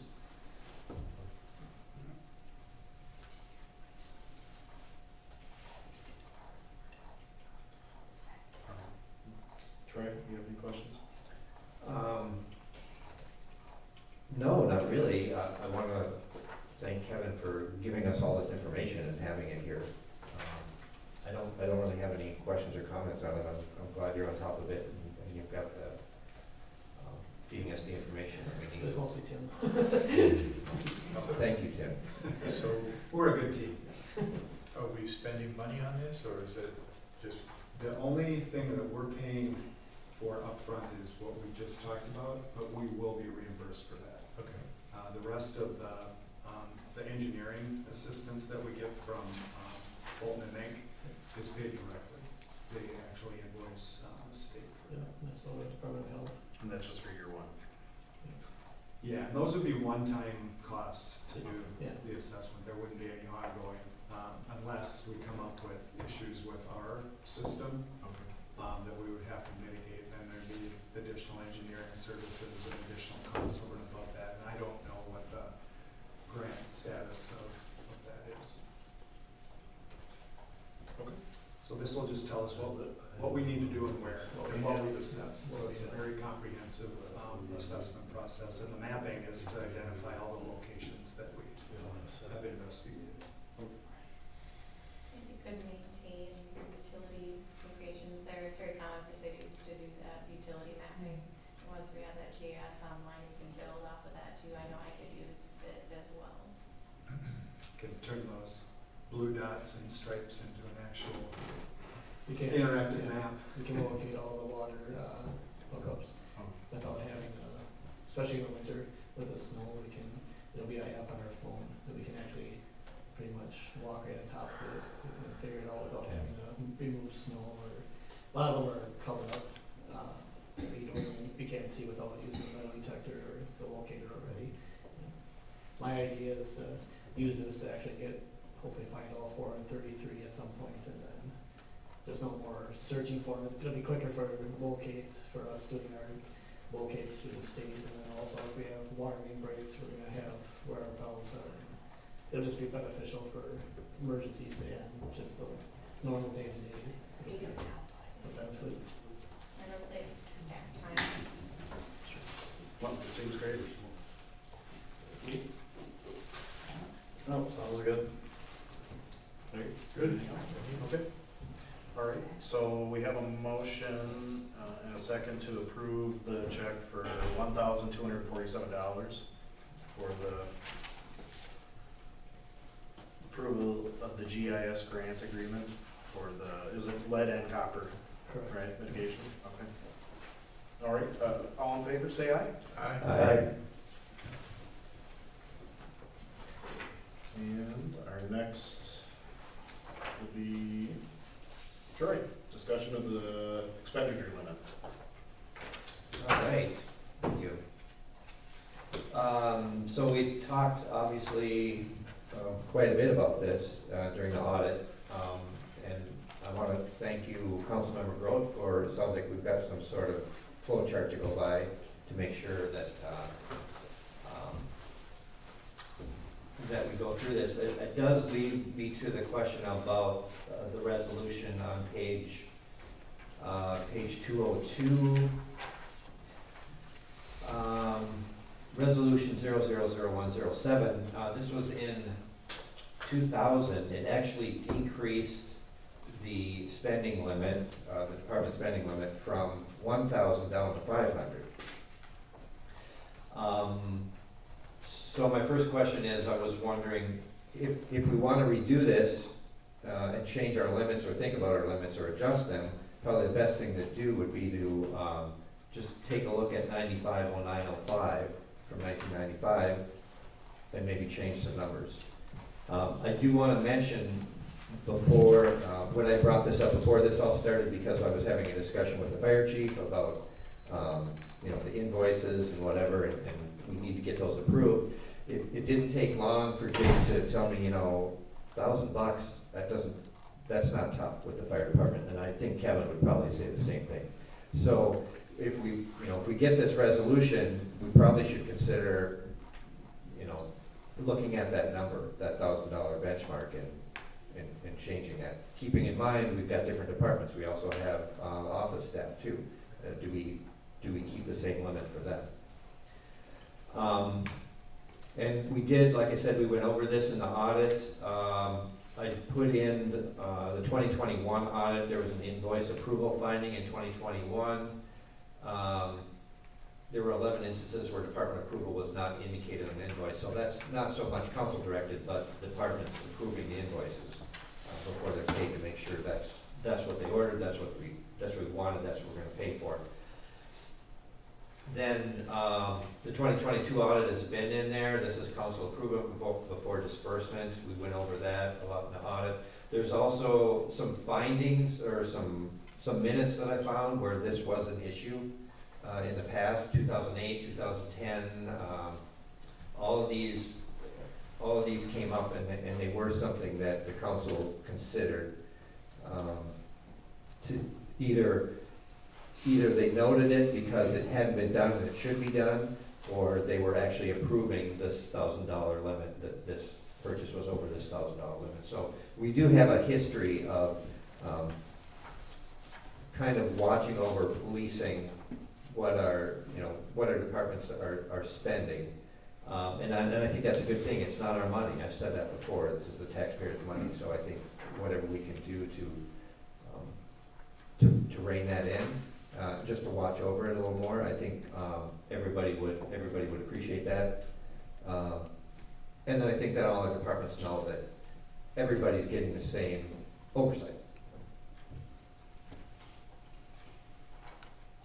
So I guess at this point, I would just offer a motion to maybe consider finding that resolution or writing one up.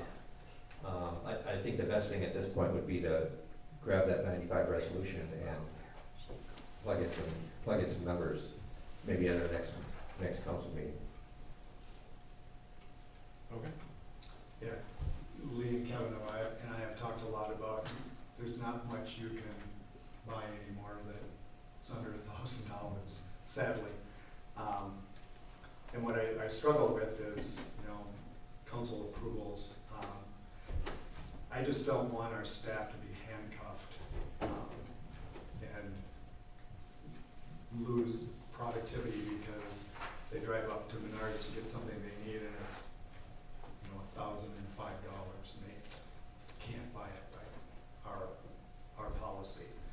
I think it happens more and more. And I do like the provisions. I don't know if it was in the 95 resolution or it was something else that you provided, Troy, that so long as it's within budget and it's been budgeted for, it's within our budgeted means. I like those kind of provisions as well. But I do think we need to raise it so they can actually do their work. Should we reestablish this with a resolution? We have, I would assume we have to. Yeah. I don't Okay. know. especially For instance, Right. So maybe we could draft one for the next Yeah. meeting. I think we should look into like dollar amounts. Yeah, limits. Yeah, we need to figure out a good. Right. Maybe. And something else to consider, does that same dollar amount carry across departments? I can see Public Works and the fire department reaching $2,000 or $3,000 a little quicker than perhaps the office staff. So we could write Or- that in there, separate departments, but. Right, I would think we could do that. And the other thing is, Public Works deals with emergencies, the fire department obviously deals with emergencies, and that's gonna change things a lot too, so. That's another option, is a clause in the resolution. I think that would be smart. Yeah, that's Because gonna I be a know good idea. we've talked, and I'm sure he's called you guys, and when something's going on, I'll get a phone call, and it's like, you gotta do what you have to do at the time. We can't have emergency meetings if he needs to spend over whatever dollar amount we choose. So we should write that in there, most definitely. Okay. Larry? Yeah, there's times where, you have to make a decision, for the interest of safety. There's one thing, Troy, I know really goes back to 2008, and that was repair on Herbert Road, needing immediate attention. The culvert had significant undermining in the road.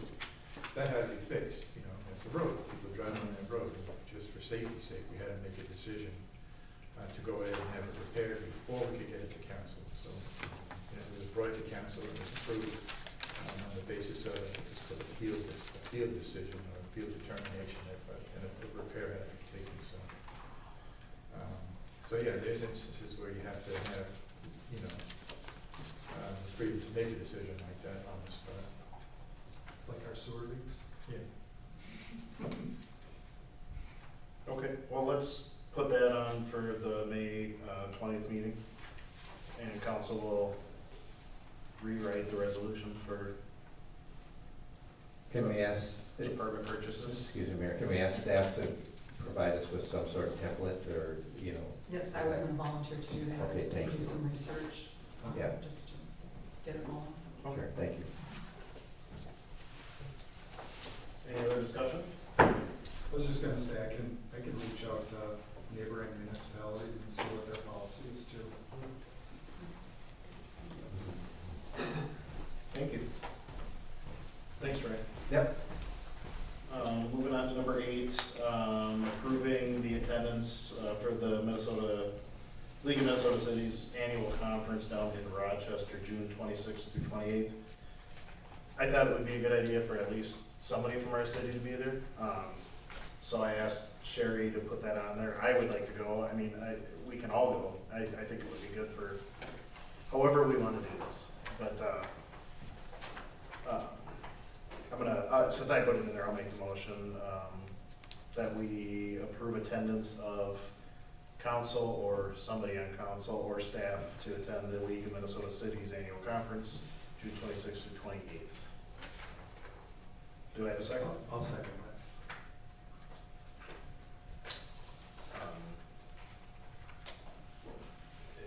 We have a deadline, but being a smaller city, it's not as, our price doesn't change as much because we are smaller, so, but I think, I would be honored to attend. If the rest of us wanna go, I don't see why we can't. We have to post that if more than 2 of us go. Fritz, how would we post that, just so that The answer is yes. Okay. I'm Just saying If where we're the at. 3 of you go or whatever, you just have to post it. Okay. And I would encourage you not to discuss any particular items of city business. Are you gonna be attending? I go to the lawyer one. And no more than 2 per vehicle. Please don't ask that question. I think we went through this last year. Yeah, when we went to training, yeah. Okay, Tim, any questions? No, I'm glad that you are able to attend. I appreciate that. I'm not sure about myself, but I think it's important for the city to be represented at these sorts of things. What's the deadline? I'm sorry.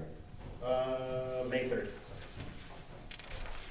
Yeah, I agree with Tim and Brandon, I think you're just the man for the job.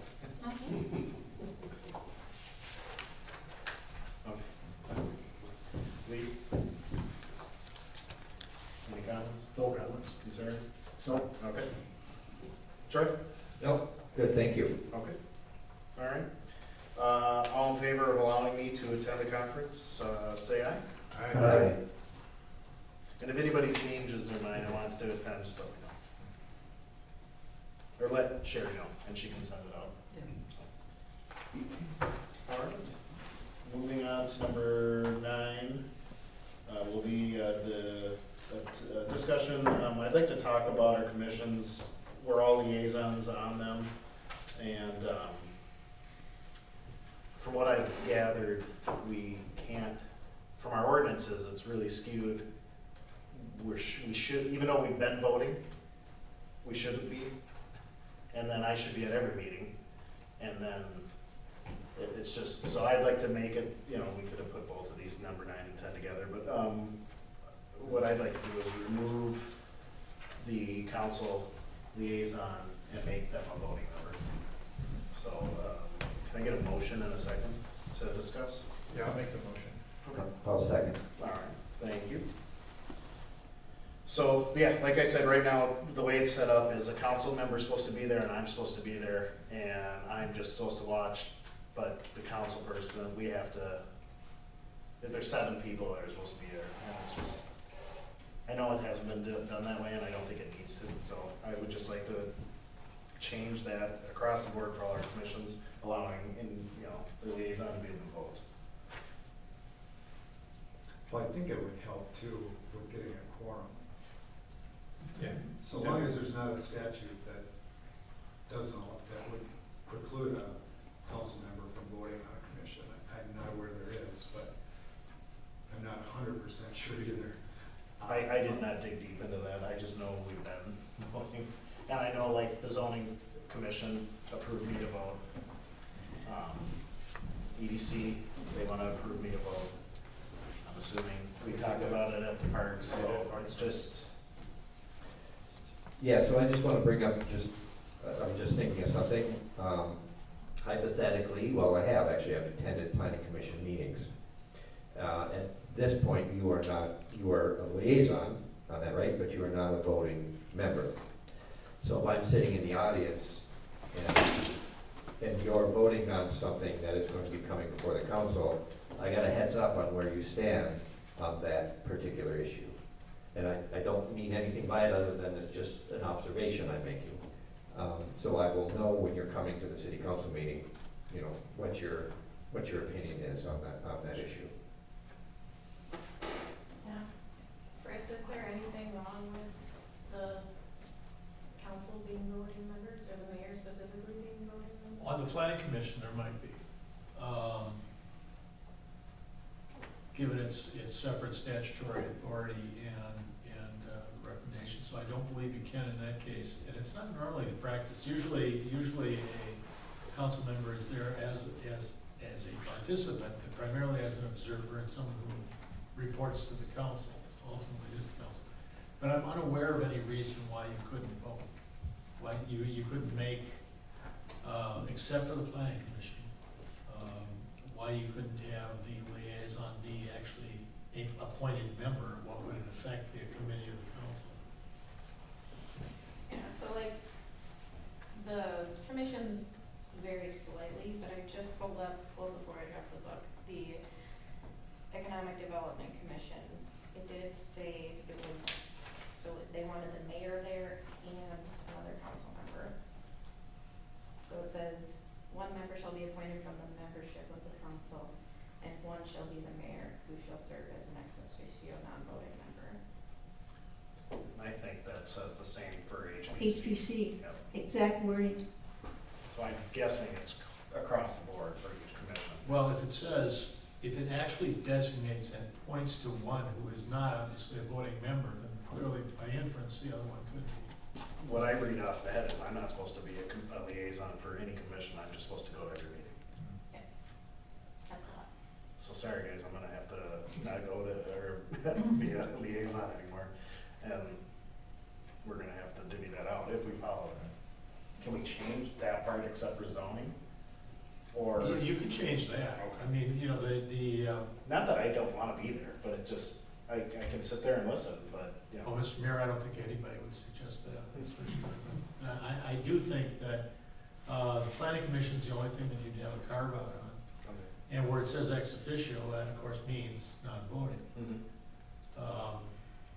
But I don't see any reason, in fact, it's not uncommon for council members to be parts of the voting members of the Economic Development Commission or a separate entity like this.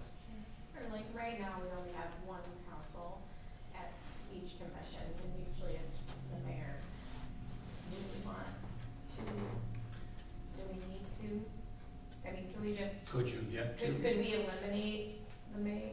Well, the way it sounds is I have to go with each one of you, and we show Right. up to each meeting, each Right. liaison meeting. So technically, I can't be on EDC, can't be on zoning, I'm just there as the mayor.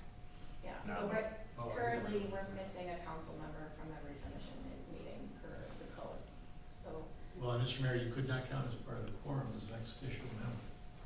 Right. So I think what that is a strong invitation for you to show up, but there's, your role there would be more in terms of what a traditional liaison would be, but as to the others, there's absolutely no reason you couldn't, with the exception of the planning commission, you couldn't have,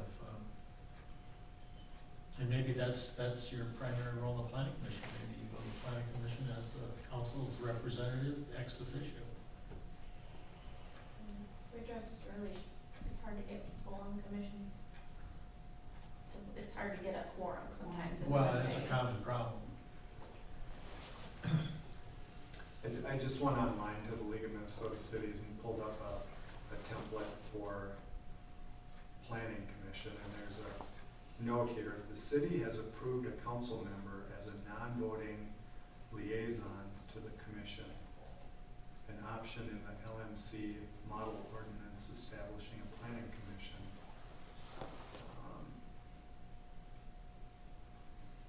The city does not provide for a non-voting council liaison member to lead it. So it kind of sounds like you're non-voting. Right. You don't have to be there. Oh, but if you're there, you're non-voting. You're non-voting, and that's why you're not actually a member. So we either have to do that across the board, or we need to change it and just, except for zoning. Well, you can think about it, No, I wasn't doing it to say, I mean, it was more discussion because it's something we found that it was kind of shocking. So, I mean, I know that Parks and Rec, all the planning, or the commissions have said they want us to be voting members, but we can go back and tell them they can't, I mean, we're in No, charge of I'm not that, saying so- that at all, I think you Yeah. can. We Except just for need you. Yeah, okay. With the exception, and you just read that, basically, in the league, it basically said, yeah, you can have a liaison, but you can't have, not a voting member, which is what I said. But the others, there's no reason why you can't. The library board, I've not been voting on any there, I'm just a liaison, and it's been working fine. They regularly have a quorum. Yeah, well, you know, in the instance of the Park and Rec, you know, for a lot of years, it was just three of us, you know, and so I constituted the quorum, and I voted. So, you know, and there may be other instances now going forward. I mean, we only have 4, we need 3. We could, you know, potentially not have a quorum at our upcoming meetings, and, you know, I'll be there to form a quorum and vote. So you know, I just think we should allow it for, you know, the commissions that you can, and not the ones that you can't. I agree. So we should change that for the next meeting, and then we can vote on it, and we'll word it, subtracting planning. Okay, I just wanna point out that I agree around a lot to work on. Mhm. So we'll need a resolution to amend essentially every section of that code. So unless Chris wants to do more of the paperwork, we might have to wait another month for me to be able to do it, so. That's fine, I mean, we can push it out, I just won't vote at the. Yeah, I'll put let it them on know it. my list of things to do. Okay, that's fine. And at this point, library is a board, not a commission, so I would leave that alone too. Can I just ask the code number? It's in chapter 2, like this section 200s. Okay. So like HPC is section 255.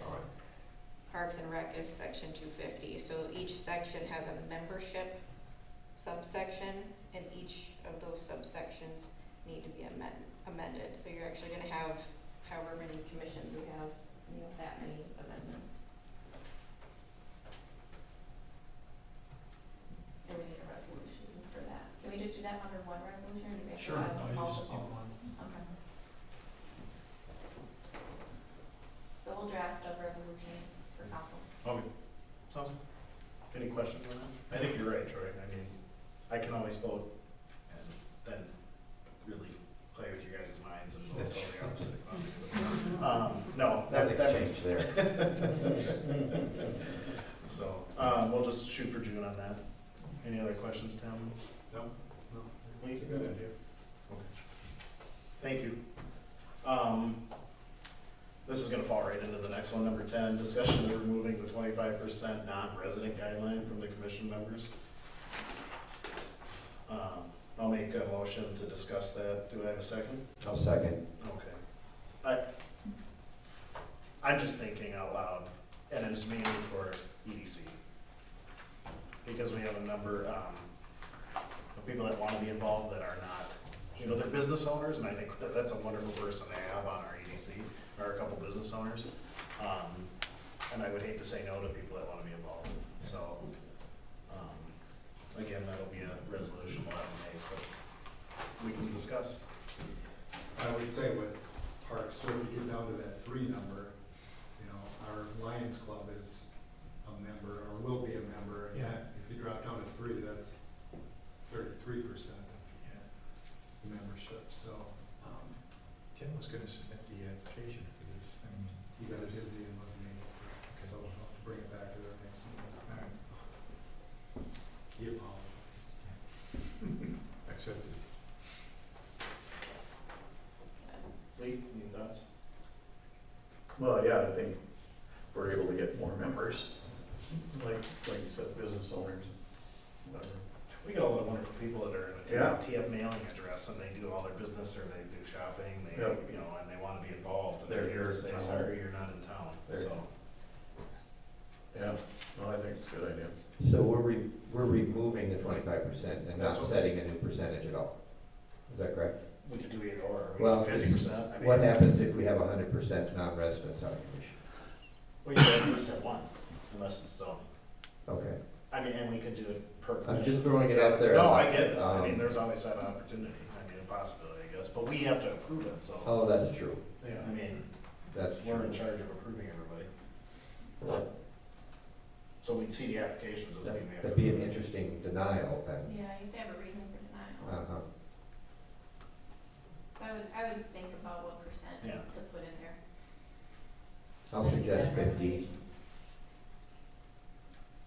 Yeah, I'd be fine with 50. Is this something we have to do a resolution though for anyway in June, Right. so. But yeah, I like 50, I think that, I mean, that opens it up more. I would say, for purposes of our discussion, just throw 50% in there, then we can talk about it when we're. No time. Okay. Any other discussion on that? No. Okay. Moving on to number 11, Economic Development Commission applicant, Peter Vitalis. Ran into him this last week with his, dad down at a food show. And they're doing good, walking around, and, I'm having coffee with Peter tomorrow as well, so I think he'd be a great addition. I know Wade has, been very involved, and I know he is working on a letter of resignation, so I think, it would be really neat to have his son join us, so. So can we approve this if we haven't approved the greater than 25%? Because didn't we table Bucks last time? Yeah, Because you haven't approved another application that's on the table. yeah, So table it. I told them both to come to the EDC meeting at the next meeting, so, but they can always come, they can come as guests. You don't have anything to vote on anyway, right? No, there's no. There's really not. We weren't working on anything, so, I'll just let them know, I can let them both know that if for some weird reason we have something to vote on, they can't vote until June. If we approve. So we'll just table even approving both Buck and Peter until June, until we change the ordinance. I think that would be appropriate. Okay. Yeah. Lee? Sadly, I Yep. think it's appropriate. Do you need a motion to table or no?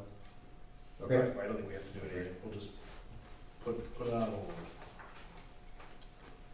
Number 12 is the approval of the purchase for the locks for the Heritage Park bathrooms.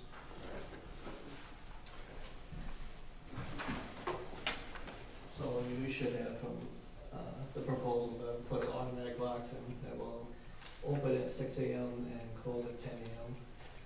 North Branch has them and they work good for the last year. It's battery operated, the battery lasts roughly 1 year. It's a small battery pack that will have to be replaced roughly every year. He doesn't have a price on the replacement, but there's also a key.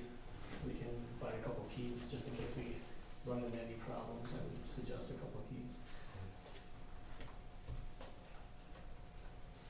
Did you talk to North Branch and see how they liked them, or? No, it's just Okay. what the guy. They just recommended, Yeah, he just said. he recommended them Okay. after we called and asked for options. And how quick can he get that installed? I mean, pretty quick. Yeah, let him order them and. Is that something you guys can install, or does he have to? No, it's their software that he has to initially, but then I suggest each fall we pull the battery packs, lock them up for the winter. And hopefully maybe keep the batteries, they might last longer, not being on cold. And we, in my previous work life, we used locks like this where we didn't have access control and badge access. They work really well. And I think you can program more than one code into them as well. Yeah, So, I haven't seen anything wrong, but he said they were happy with them. and we do have adequate funds in the Heritage Park Fund. Okay. Got over 41,000 there, so more than enough to cover Sure. this. Also with that, CWS was here for a camera, and possibly putting cameras up there, I have a quote that'll be on mains to help with the vandalism. Have you opened the park yet? If you guys want to discuss that, we can. Are the bathrooms alcohol usable yet? They're graffitied, and it's concrete, so I don't know how the paint's gonna stick until it's warm enough, so I don't know how you want to we can paint over them and see what happens, but there's no electricity there to dry it, so I don't know, unless we put like a, I could get like a buddy heater or something in there and set it in during the day during work hours and see how it dries. But I just think with the concrete, it's gonna be difficult to get paint to stick for a while. I think it's best to wait. Yeah. By chance, did you have, when you met with Sheriff's Department last week, did you talk about securing? Yes. So the cable that's up right now, we could, for morning purposes, we're good, because who's ever either working during the week or on the weekends could open it at roughly 6 a.m., 7 a.m. And then the only thing would be if somebody put a cable across at night, and Troy discussed a little bit with me the other day that he might have some options that we might look into as far as I don't know what the cable's gonna do, because there's still, it's not like it's fenced in where they can still go walk around it. It's all we're doing is preventing burnouts, the driving on the grass. But you're still gonna have people access it. I mean, they can access it now, you can really park and walk in. I think it's always gonna be a problem until cameras, I think, are our best solution. It'll just be a little bit of work to get them there. As far as having electricity and then place to store everything. And that's no guarantee, the cameras, but it is a deterrent. Do you have a ballpark on the cameras? I think it came in at just around 4,000. Okay, so we've got a $56,000 bathroom. We got $2,500 in locks. You said 4,000.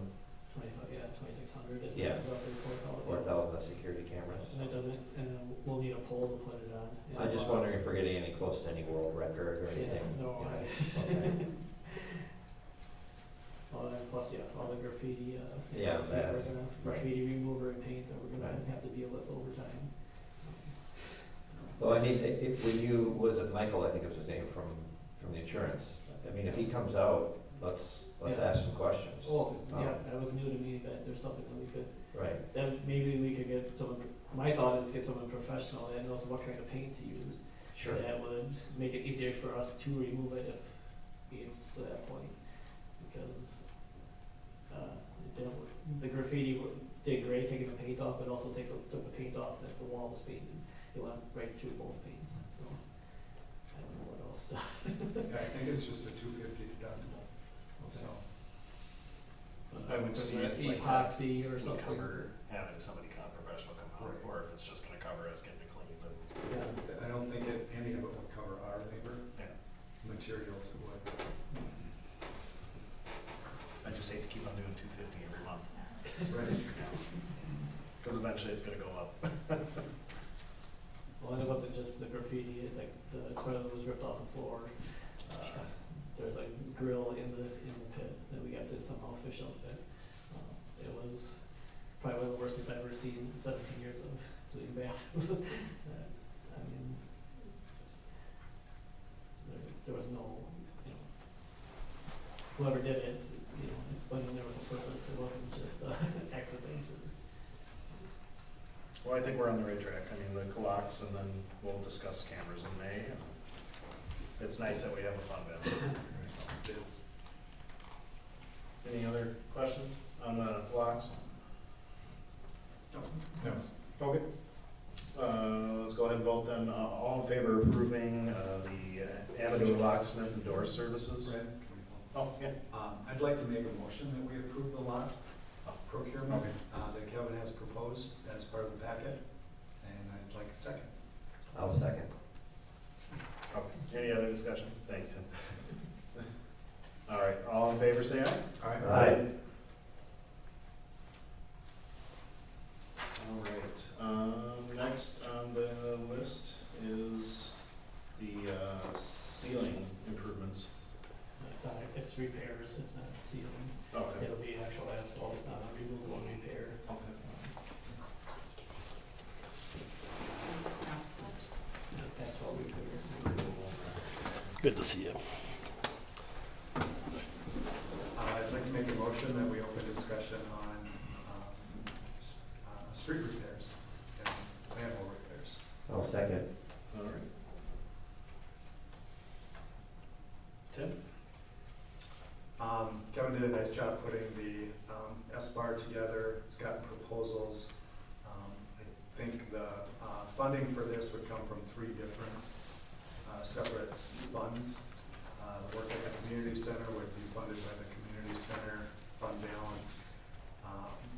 And then there's a combination between road repair, which is a general fund item under public works, and then stormwater fund, which is for some of it as well.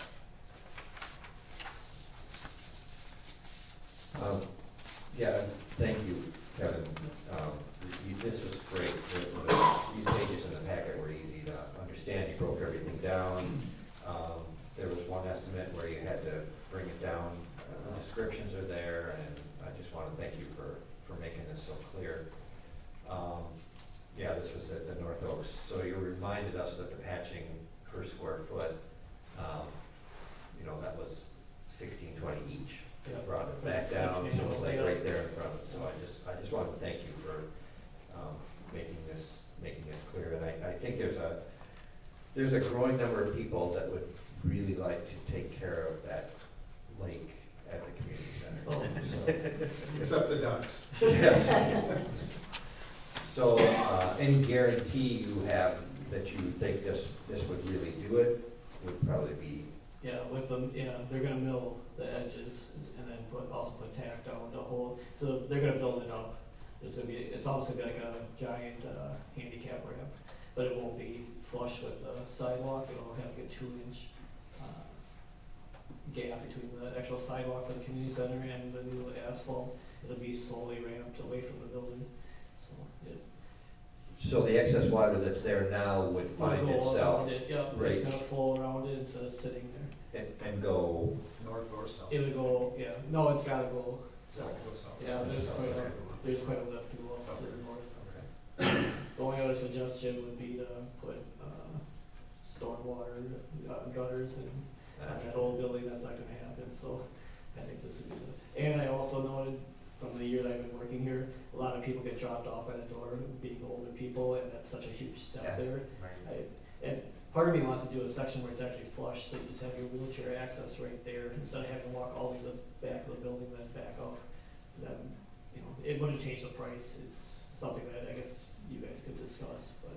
So when you think, I was thinking of the ice that could form the way it is now. I mean, we'd have a. Yeah, oh yeah, that ice works, rink. if it works. But if you do a ramp, what type of substance are you gonna use that to stop that from being slippery oil? It would be such a slow grade that I don't think it'd be pretty flat to begin with, but I think between now having that sidewalk machine and also we throw salt down. I always do that sidewalk with salt with it being on the hill like that, and we can leave a bucket of salt inside that if anybody does rent it out, that if there's a occurrence where it's slippery, that there's an option there for before we can get there or realize it's there. No, thank you again. Lee? Yeah, no, I think you did a good job. Everything looks good. Yeah, that, the issue of the skating rink at the community center, I mean, that's an accident waiting to happen, so it's about time we got that fixed. Yeah, I liked everything that you did. Thanks for the 2 quotes. Yep. I agree that we should put a wheelchair accessible closer to that, so unless I speak out of turn, I think that would No, make just you're right. more sense. But thank you. Tim, anything else? No. I do agree with recommendation, Kevin, that Steel Tech would be the best way to go.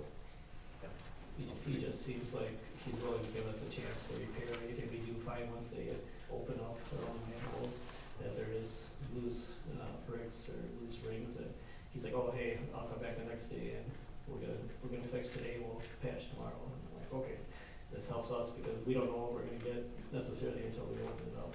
And then there might be a hole that we can see. I'd rather get it fixed and be done than after doing it a year later. Sure. Well, thank you.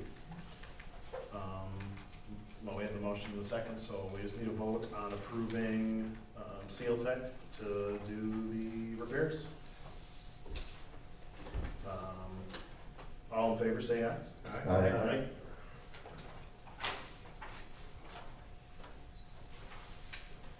All right, and then, future street repairs.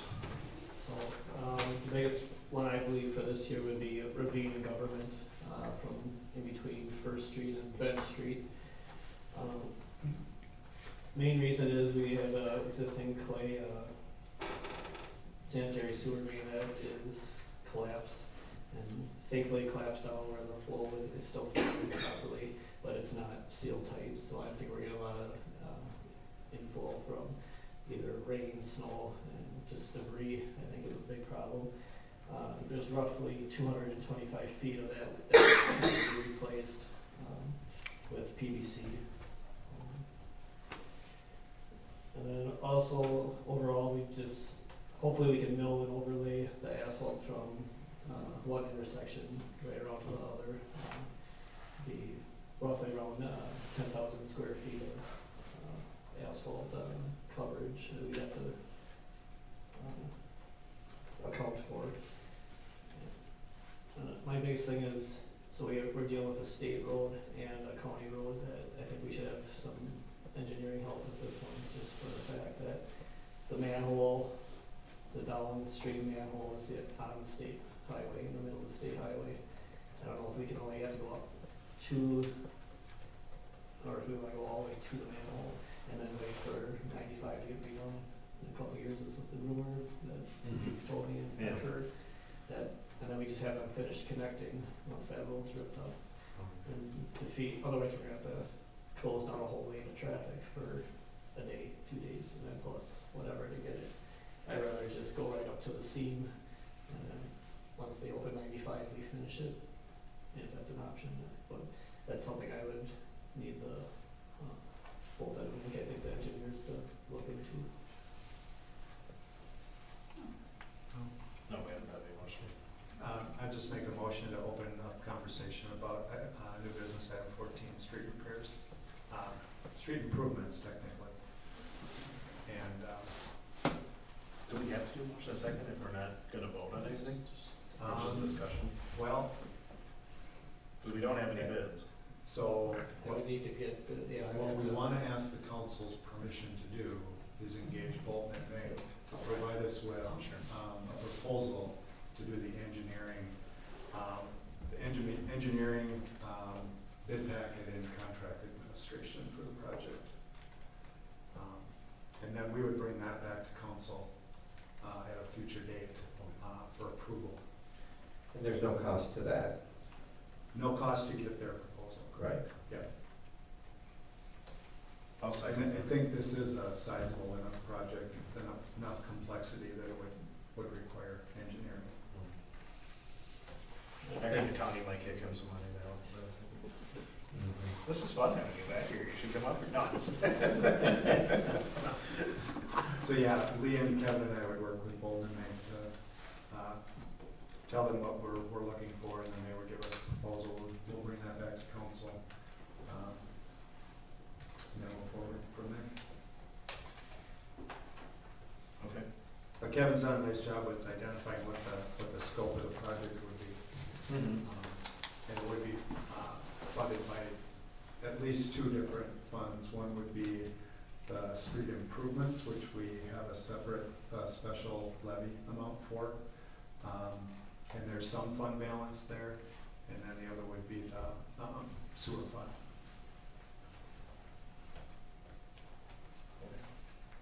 I didn't mean to interrupt you when you were making a motion. So that's fine. I'm cognizant of it with sitting next to Sherry, that when we forget to do that, we need to. Did you get the motion then, Sherry?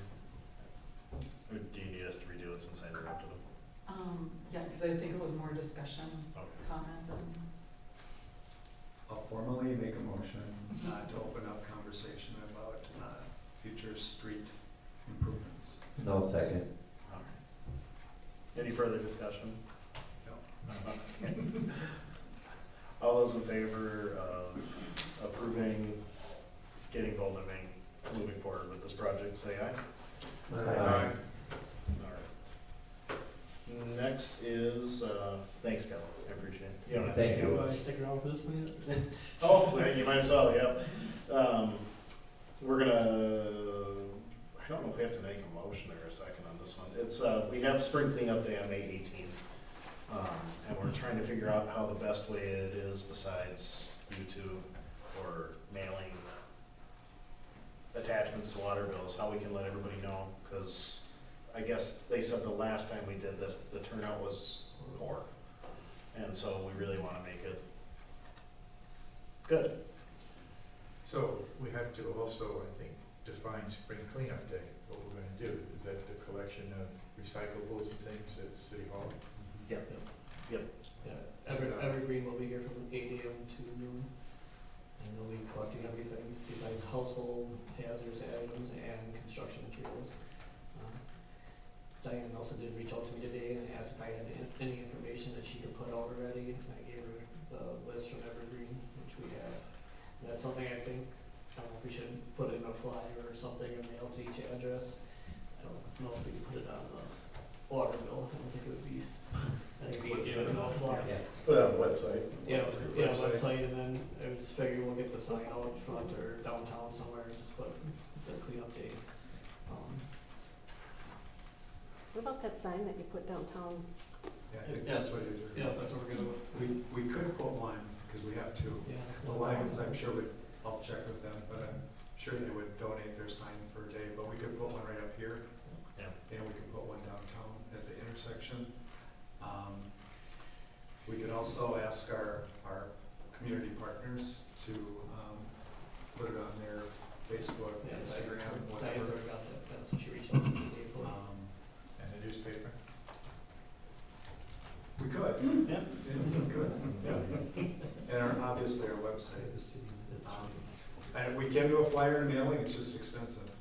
Yeah, however, the flyer's gonna give us information that I think a lot of people are looking for that you can't put on a sign. Yeah. So what can be brought, what can't be brought, how much that might cost, Prices are on there. and it's already printed? I mean, I have, is Evergreen I have already a thing from, Evergreen, with Okay. it, it'll have to be adjusted, I mean, our rates are on there for the trucking and their labor, which I don't know if you want to put out there. But otherwise, I have a whole sheet with all the prices. I think we did one just showing what can be brought and their costs. Sherry, is that something that you could work? I don't wanna throw more on, can't really, but, That's fine. take that and make a flyer and then have it mailed out.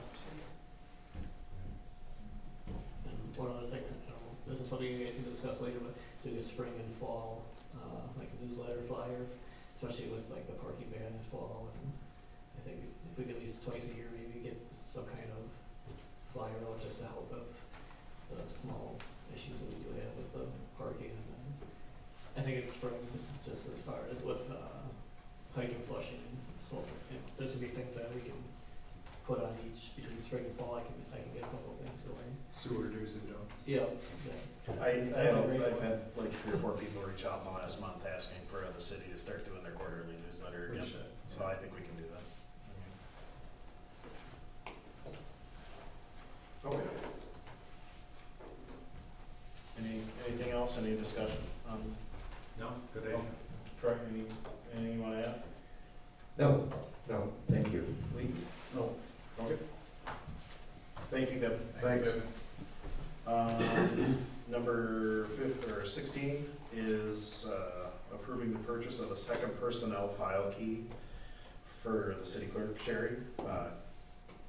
I'll make a motion to approve the purchase of a second personnel file key. I'll second. Okay. That's right. Discussion purposes, I'm the only one that has a key right now. We did check with Fritz, Sherry checked with Fritz, because both Sherry and I spoke about it, and we thought it was kind of strange that I am the only one that has the key. I've always thought that was kind of odd. But, you know, when something needs to be filed, if I'm not here to come run up and open it up, then it's just sitting out, and I don't think that's safe. So, now Fritz, you said there was nothing wrong with us making a second key. Absolutely not. I think I was surprised to know that there wasn't one. The one thing I might suggest, and would cover all parties involved. I don't have any underlying reason for doing this or recommending it, but I think the file should be in the open work area, because we do have CCTV coverage there. So if there was ever a concern, we could at least follow up on it. It's there. It is now? It's under. Because it was in your office. It used to be in the corner of the Okay. office. Good. Yep. Okay. Well, we took my old desk, moved it out, so Sherry, so we have 4 or 3 desks that match. Perfect. But the camera doesn't have to be on my desk, right? No. Okay. But yeah, so it is under, it's the file cabinet to the right. Perfect, okay. So, Clarify, is that all city personnel in that file cabinet, is that correct? What's in the personnel file cabinet? I've never been in there. it's all Previous and employees existing. that All, okay. And then, recordings, tapes Oh, true. from past meetings. Reviews as well, possibly? Well, they're in the employee files, Okay, yes. okay. Yep, so everything is in there, yep. Their applications, everything, so. Any other questions, Larry? No. All right, all in favor of allowing us to create another key for Sherry, say aye. Aye. That'll be under 1,000. Okay. 1,001 figure. Number 16 would be approving the gambling license for the fire department. It's actually the Umland Lions Club. Yep.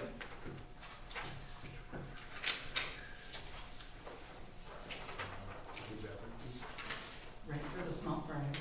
Yep. So I'll need a motion and a second. I'll make the motion that we approve the Almond Lions Club alcohol and gambling temporary on-sale liquor license. Do I have a second? Second. Just a reminder, since we've been here so long already tonight, this was added, so if you have a packet, it wasn't in that packet. Any discussion? No, they've been doing it forever, right?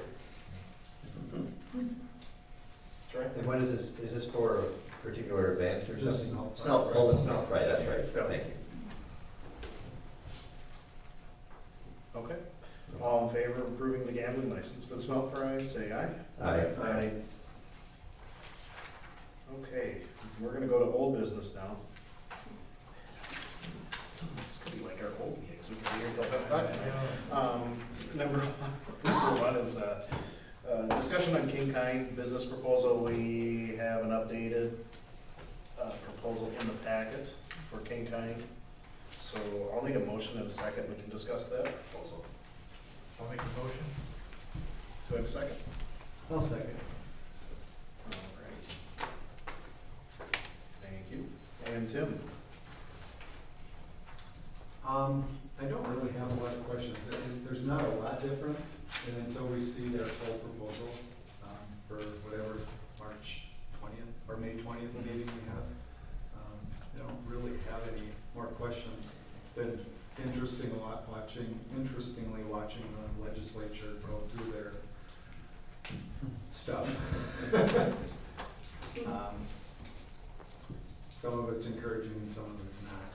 But, yeah, I think I'll withhold any comments or questions until then. Larry?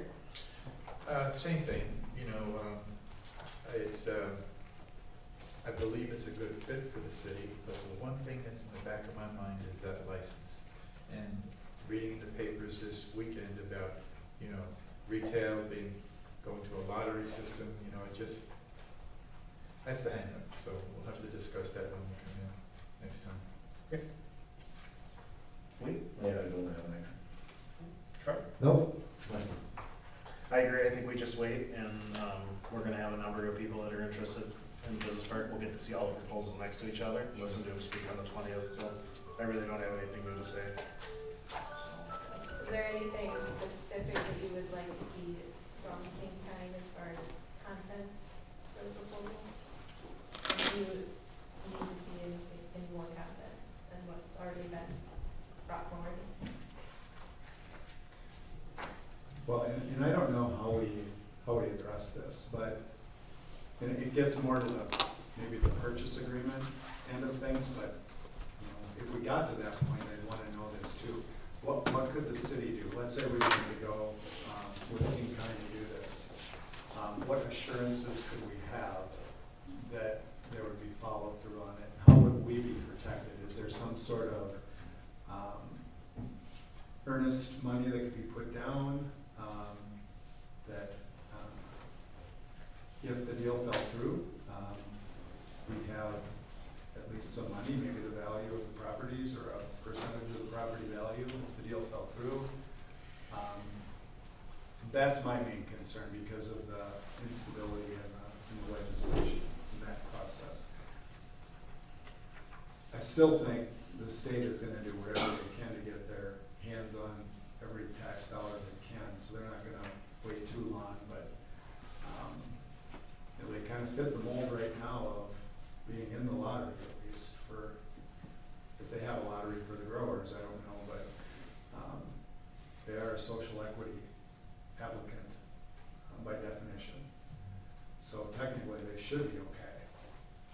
But there's just so much going on in the legislature that there's nothing you can say assuredly. Mr. Mayor, if I could just. Yeah, please. Much the same as you just went through, a lot of those concerns that suggest council member could be addressed in a development agreement. That would provide contingencies, as that one does, if there's no construction. A timeline or a framing on construction, those kinds of things would not have anything to do with interference by the city in terms of licensure or anything like that. It would be strictly, so I don't foresee that there would be any problem with the kinds of normal restrictions that you'd have in a development agreement like that, regardless of whether or not it was cannabis or not. So could we write in, because they're gonna pay $1, let's just hypothetically say we voted and they bought the other half. They pay $1, they build this wonderful building, don't get the license, and then they turn around and sell it for $100,000 or $1 million because they put the growing facility in. Can we capture, can we write in that we get? Yes, you can. I mean, you know, in a fair way, I mean, you know, but there's absolutely nothing that would prevent you from, or at least restricting the kind of sale, who could come in, who couldn't be there. All those kinds of things that you would want to anticipate, given the circumstances, you can put in that development agreement.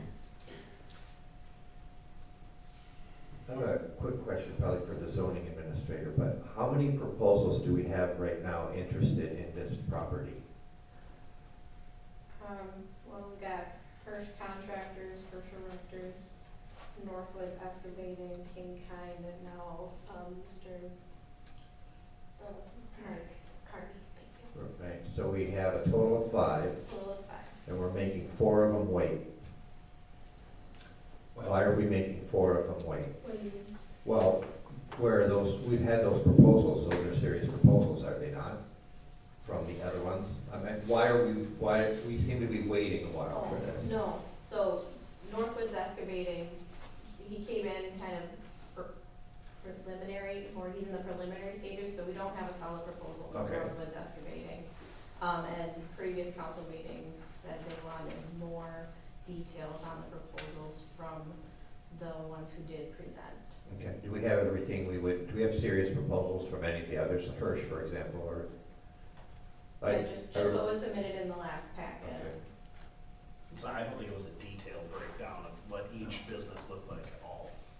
I think No, King I Power was think specific. they all could use more time, but we're not holding them Okay. up. Yeah, Okay, they're kind of, they're leading more of the pace. okay. Thank Does you. that answer them? Yeah, it does. I just wondered, we've been, I mean, it's 10 years and, okay? Yeah.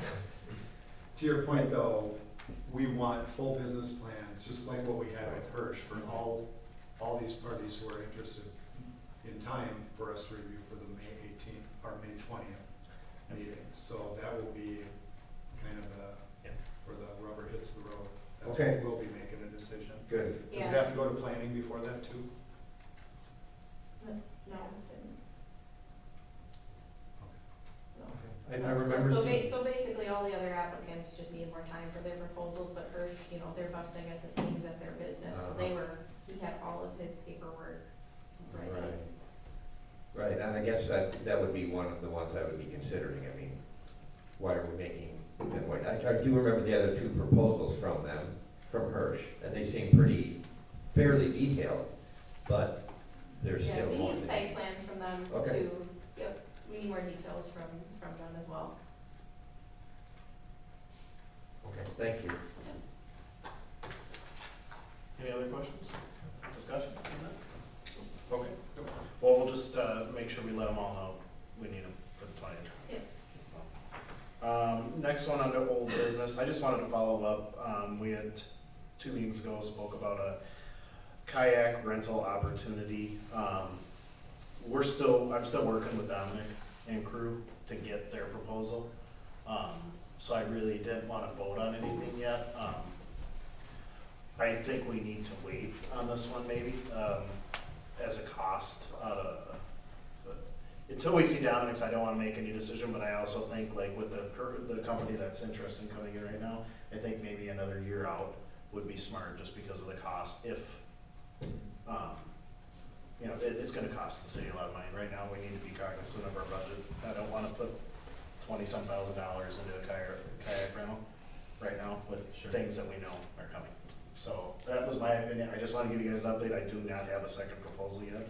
They haven't gotten back to me on that, but if it's okay with you guys, I would like to I've been getting weekly emails from them asking me if we made a decision, and I'm just gonna let them know that we're gonna probably wait a year, if that's all right. Good, thank you. Well, and it would be funded from a park fund, so they do have reserves. Sure. So it wouldn't hit our general fund, just. He did share with me that they're booked out, if so, I mean, they wouldn't be able to put theirs in until June. But do we know, is Dominic gonna propose something? That's what they're working on. Okay, so. Yeah, so I just wanna hold on. Wait on that. Yeah, Yep. so, That's fine. so it would be like June, the soonest that we would have a proposal from both, if that's all right with you guys. Okay. All right, number 3, this is just an update on the Briar Locust Lane sewer meeting. We scheduled a meeting with Bolton and Mink. Bolton and Mink scheduled a meeting because they want to come and speak to all the residents that this would possibly affect. If anything were to happen, it's going to be the 22nd at 6:30 p.m. here at City Hall. It is not a council meeting. We can all come. It's going to be posted so we can all be here, but we won't run it like a council meeting. Bolton Mink is gonna come in, they're gonna tell everybody what their plans are. There's a grant that they're working on for next year. And they're just gonna give us an update and then let anybody ask them questions. That's the main thing. So everybody knows what's going on, so. Any questions on that? No. Did you get the card in the mail? I got the letter, and Okay. I think it's gonna be a very interesting meeting, from the residents' point of view too. There's a lot of questions that I'm being asked that I don't have answers to. So, as far as my position here, I'm kinda caught in the middle as a councilman and as a resident. So, it'll be interesting to see how the meeting plays out. And I think it's really big. I mean, Jake knows everything that's going on. He's the one that's kinda, so I think it'll be good for all of us, if we can be, if you guys can be there. Who's been talking with them? Kevin and Elizabeth. Okay. Yeah. I met with them once, we were out on site, they called and I drove over there. This was back in, it was cold. So, Yeah, it was a while ago. but we didn't really discuss anything then, it was just about a grant that he wanted to see. So now this, we didn't get the grant, I know that, but other than that, he knows all the information. So it'll be a good information session for us, all of us, so. Any other questions? No. Okay. Any questions? When was the meeting? The 22nd, 6:30, April, yep. You got your letter in the mail too, right? I don't know. No. Yeah. Yeah, you got it. Now, that's just for Briar Locust residents, correct? Mhm. Yeah. Because on there it says residents. Anybody can. Well, anybody Meeting's can open come. to the public. Yeah. It's specifically for the residents there, because they're. You're the only Okay, one. it kind of sounded like the whole city of Well, any anybody- resident in TF could come. They can. Yeah. But I think it should be just for us. Well, you're the only ones that got the letter, but we can't Yeah, tell a everybody couple that. surrounding properties, anybody that could potentially be hooked up there got a letter.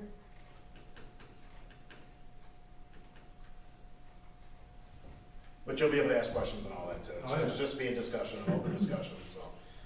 I think there'll be questions and opinions. You think? Good. Make sure the tape recorders are off. Oh, we'll video it and we'll be on. No. Is that something that I need to record, Fritz? Can we record that? Yes. But I don't have to take minutes. No. And probably close for quorum there. That- Thank you. All right, number 4, any other questions? Before I move on? Okay. Number 4, Bolton and Mink ordinance update. Elizabeth?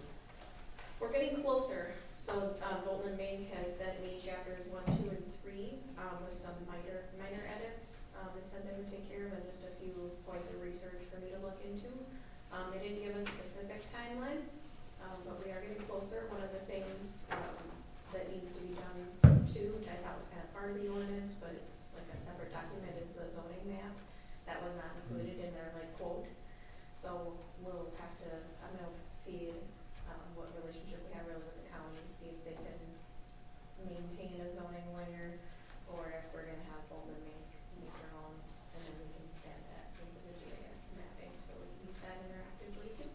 So just a couple points of research, but we are getting closer. Any guess on a timeline? June? If I wasn't leaving, they'd probably be done soon, Okay. so yeah, maybe June. Okay. Any questions? Oh, I just want to thank Elizabeth for that brief update. Thank you. Very brief. Number 5, short-term rental update. Elizabeth? Yep, so, council said that they would like a draft from planning commission for the short-term rental amendment. So we brought forward what we have so far. It is incomplete, but I think it's a really good base, and I think we're also getting closer. Maybe a few more meetings left before we bring you a final draft. We did there's several different ways you can regulate short-term rentals. So we just wanted you to take a look at which direction they were going right now, and make sure you kind of agree with that general direction, you know, because we don't want to go through all the work of making this draft and you have a complete opposite opinion on how it should be regulated. So any comments, just let me know, and I'll maybe Brandon come forward to the planning commission. I know I can't, you'd have to. We'll send you. Oh, yeah, okay. One thing Well, during the meeting, I meant, isn't Okay. that what the liaison's for? I can't email everybody. No, no. These guys, I don't want them all emailing me. No, Okay. no, I mean like just verbally Oh. tell the planning commission what, maybe not. Right now, if you guys have a bunch of, we could, but no, they need to let you know or Oh. sharing.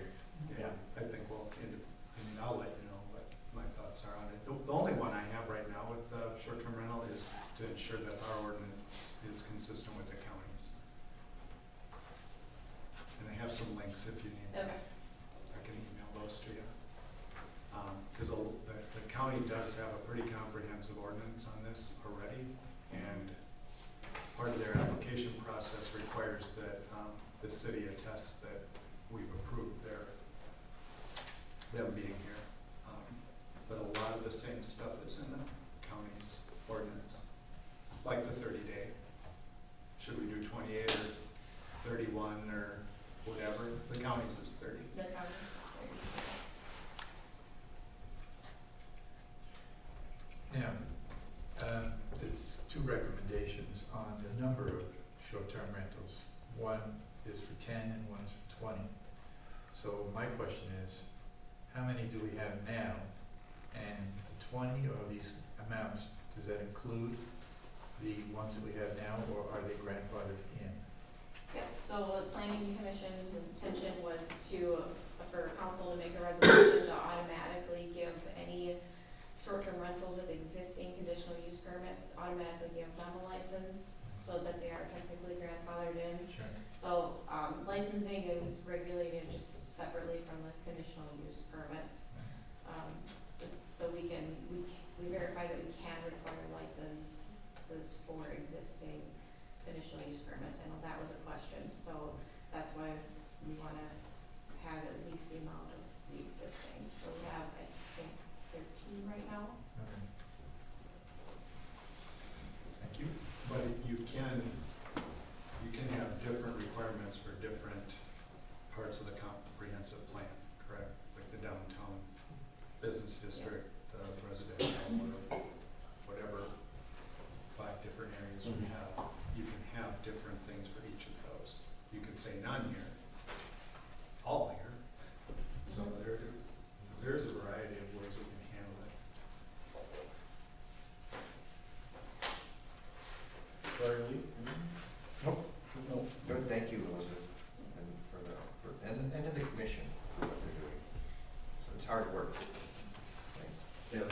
good.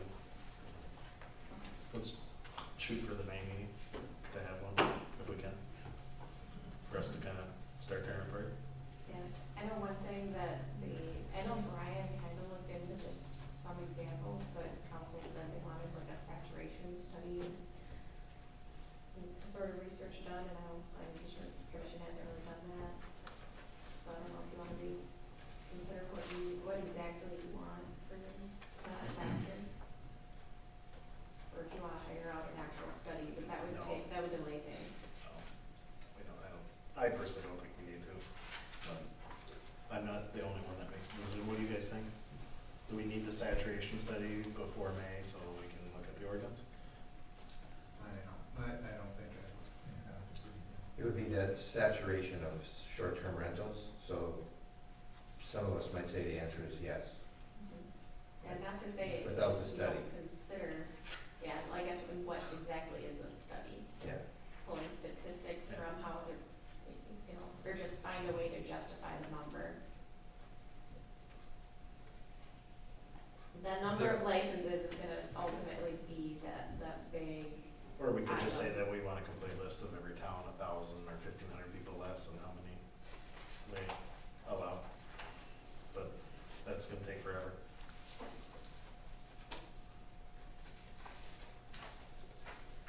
I don't need it, I think, but. I agree.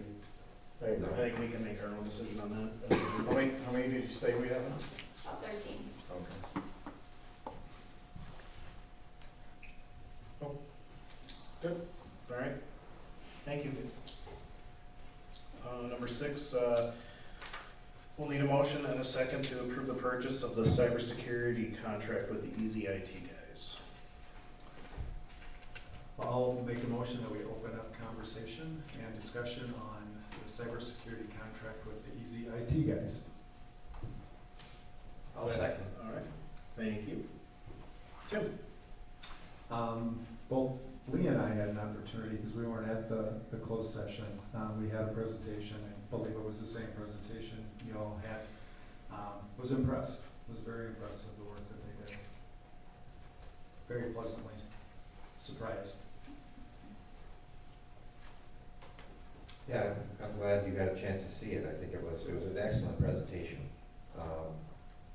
And they just basically looked at us and said, we got some work to do as far as our, and we've had instances where that's showing itself to be true. Let's put it that way recently, and I think the faster we can move on this, the better. It looks like a big ticket item, a big expense right now, but it really isn't. As far as the security, I mean, we were just talking about our insurance too. So comparatively, I think it's worthwhile. I think the attorney was in on that one too. He was here for that, so it's a good presentation. So just about, a question about the cost. There's a $5,042 charge just for onboarding, setting it up. Okay, so for the 3-year term, there's a total here of $2,701. Is that a month, or is that for the 3 years? That's a month. That's expensive. I mean, is that $90,000? In 3 years now. So where was that money gonna come from? We have to budget for it at some point. Yep. And we don't have it budgeted to get started right now. So we talked about that safety money. Yep. That's where we're gonna try to pull it from? Well, Sherry reached out to Abdo, and, because I asked her if we could use that, and she said that they came back saying that, well, she also reached out to the state. I reached out to the state. Yeah, yes, and they said yes. All right. Okay. So, it'll be gone. Right, yeah, so. But that'll get us through year 1, and then. Now, there was also a grant that they mentioned, Easy IT guys, right, that we would qualify for, and they would help us. Get it next year. Oh, for next year, Yeah, okay. the grant's passed. There we go, we got 2 years paid for it. We'll get to that. Yeah, they couldn't guarantee it, but. He seemed pretty confident that since we did the study, we would get it the second year, but And we had to do the study to get it, right? yeah. So we know the first year, and we'd have to start budgeting in August for it. and then we'll work on the grant. But they said they would help us work the grant out, so that's less paperwork that the office staff has to. So But it is a lot of money. So we're considering a 3-year contract? Or Well, my only thought was, if we did 3 years, 5 years is a long contract. Typically, businesses don't do 5-year contracts. But 3 years would still put us out into the next, 4 months into the next council, which would give them time to either renew it, go out for an RFP or whatever. So I think 3 years works well in that respect. That's what I was thinking. I mean, there was a little bit of buy down in the cost going 5 years, but it wasn't significant. It's $200 a month. Which, 2,400 a year is nothing to sneeze at, but it's a long commitment. Yeah. 5 years, so. 3, and then they can rebid, and we'll have there. I mean, it'll give time to research and see if there's other firms out there. Well, there are other firms, but to compare apples to apples, because I know around here there wasn't apples to apples for us to compare. And 3 years in the technology realm is a century for us. I have to agree with Larry though, that it's a lot of money. I guess my only argument is it's being well spent. But. Well, I guess I just hate to think of the worst if we don't do it. Right. But we already had that. So Yes, we have. Okay. Any other questions? No, the only other thing, I do want to mention the training that they offer. I've worked with Easy IT guys in other areas before, and the training, the modules they send out for the employees, if we ever get a chance, watch them. They go to the council members too, because it's just good cybersecurity education all around, not only for at work, but at home. Thank you. All right, well, let's go ahead and vote to use the cybersecurity contract with, the 3-year contract with Easy IT guys. All in favor, say aye. Aye. Public safety funds? Yeah, using the public safety I'll funds. let Michelle know that. Thank you. When you guys call, can you get the deadline for the next year's grant, just so we can make sure that we're on top of them? Okay, thank you. Number 7 would be the approval to purchase 2 new desktop computers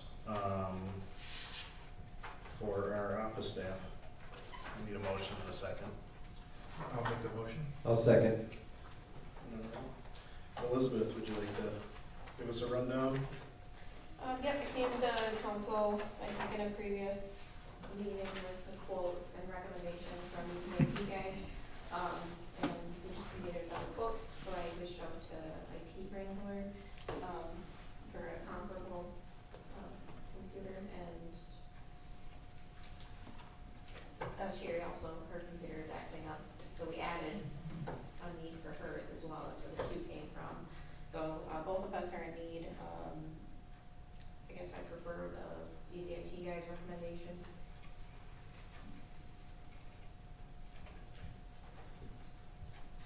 Why is that? Well, Troy, it's past my bedtime. That's why I said that, I wanted to wake you up. I think it was he just had, what pages are the 1659 and 16. 59 and 16.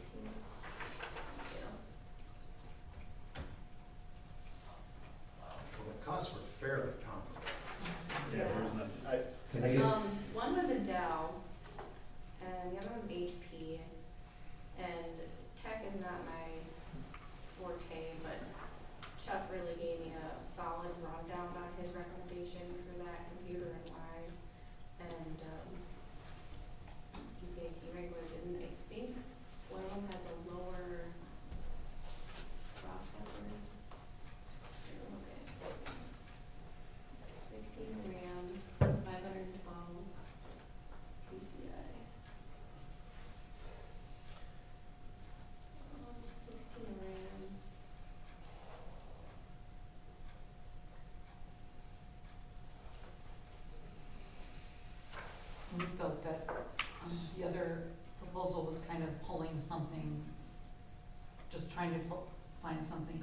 to pull in for the, because he knew the price, that ACIT guys was, proposal was given to us,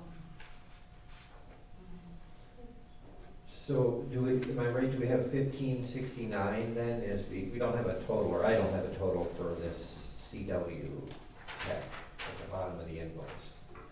So we're dealing with 1569 for CW, or do I have the wrong invoice? And that, or No, you have it, I don't know why it didn't total. Okay, at the bottom. 1345 for ECIT guys. And both of these, we need to double, right? Yes. Because we're looking at two of them, so we're actually talking about, at the lowest, $2,690 That's correct. for this one-time purchase. So I think I have a responsibility, and all of us do. I think we should let the people know, well, what is the condition of the computers you have? What's up? Why do we need new computers? Yep, and this goes back to, I think I made a presentation earlier.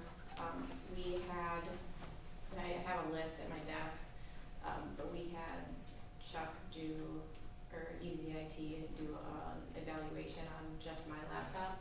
And his recommendation was that this doesn't have much life left in it. And to just get a new one at this point, it's not worth putting the money into the existing one. The storage is low, it's lagging on everything. I seem to have a lot of those types of problems with it. I recently, trying to do minutes from the last meeting, I have my note, that I take here. I went into that file and it was not retrievable, so I am gonna have to start from scratch again. I am gonna make another phone call to see if someone else can retrieve it for me. But I'm actually using this keyboard on my monitors because my other keyboard is not working right. It's delayed. As well as my mouse sometimes, so that and I've done what I could to. So I'm The other using. factor too is, he said that in the business world, that for laptops every 3 to 5 years is an appropriate rotation for that, and we are at that age point as well. And you have two right now, is that correct? Or are you using one laptop and one desktop, or just? Oh, I have one laptop and I just kind of plug it into different monitors. Okay, so you're both basically using a laptop. We're each using a laptop, yep. Instead of a desktop. Right, we Okay. plug the network. Michelle's the Yeah. Okay. And he said that they can put all the same things into a laptop that they can a desktop. The main difference is that a desktop cools better, which could result in faster speeds. So, yeah, so we kind of wish, him hot with, do we get desktops, for the cooling and the higher speed, or do we get laptops for the portability, like bringing it in here? So one of my questions is, could we, if we go with, and desktops are just a little bit more expensive, so if we do decide we want a laptop instead of a desktop that is cheaper than what you approve, can we go ahead and switch to laptop instead of desktop? Or do we have to come back with the exact machine again? Well, I think we just approved the dollar amount. Yeah. Up to, and not to exceed. I prefer a desktop. Yeah, I guess why would you want to do that? Why would you rather have the laptop, just for the moment,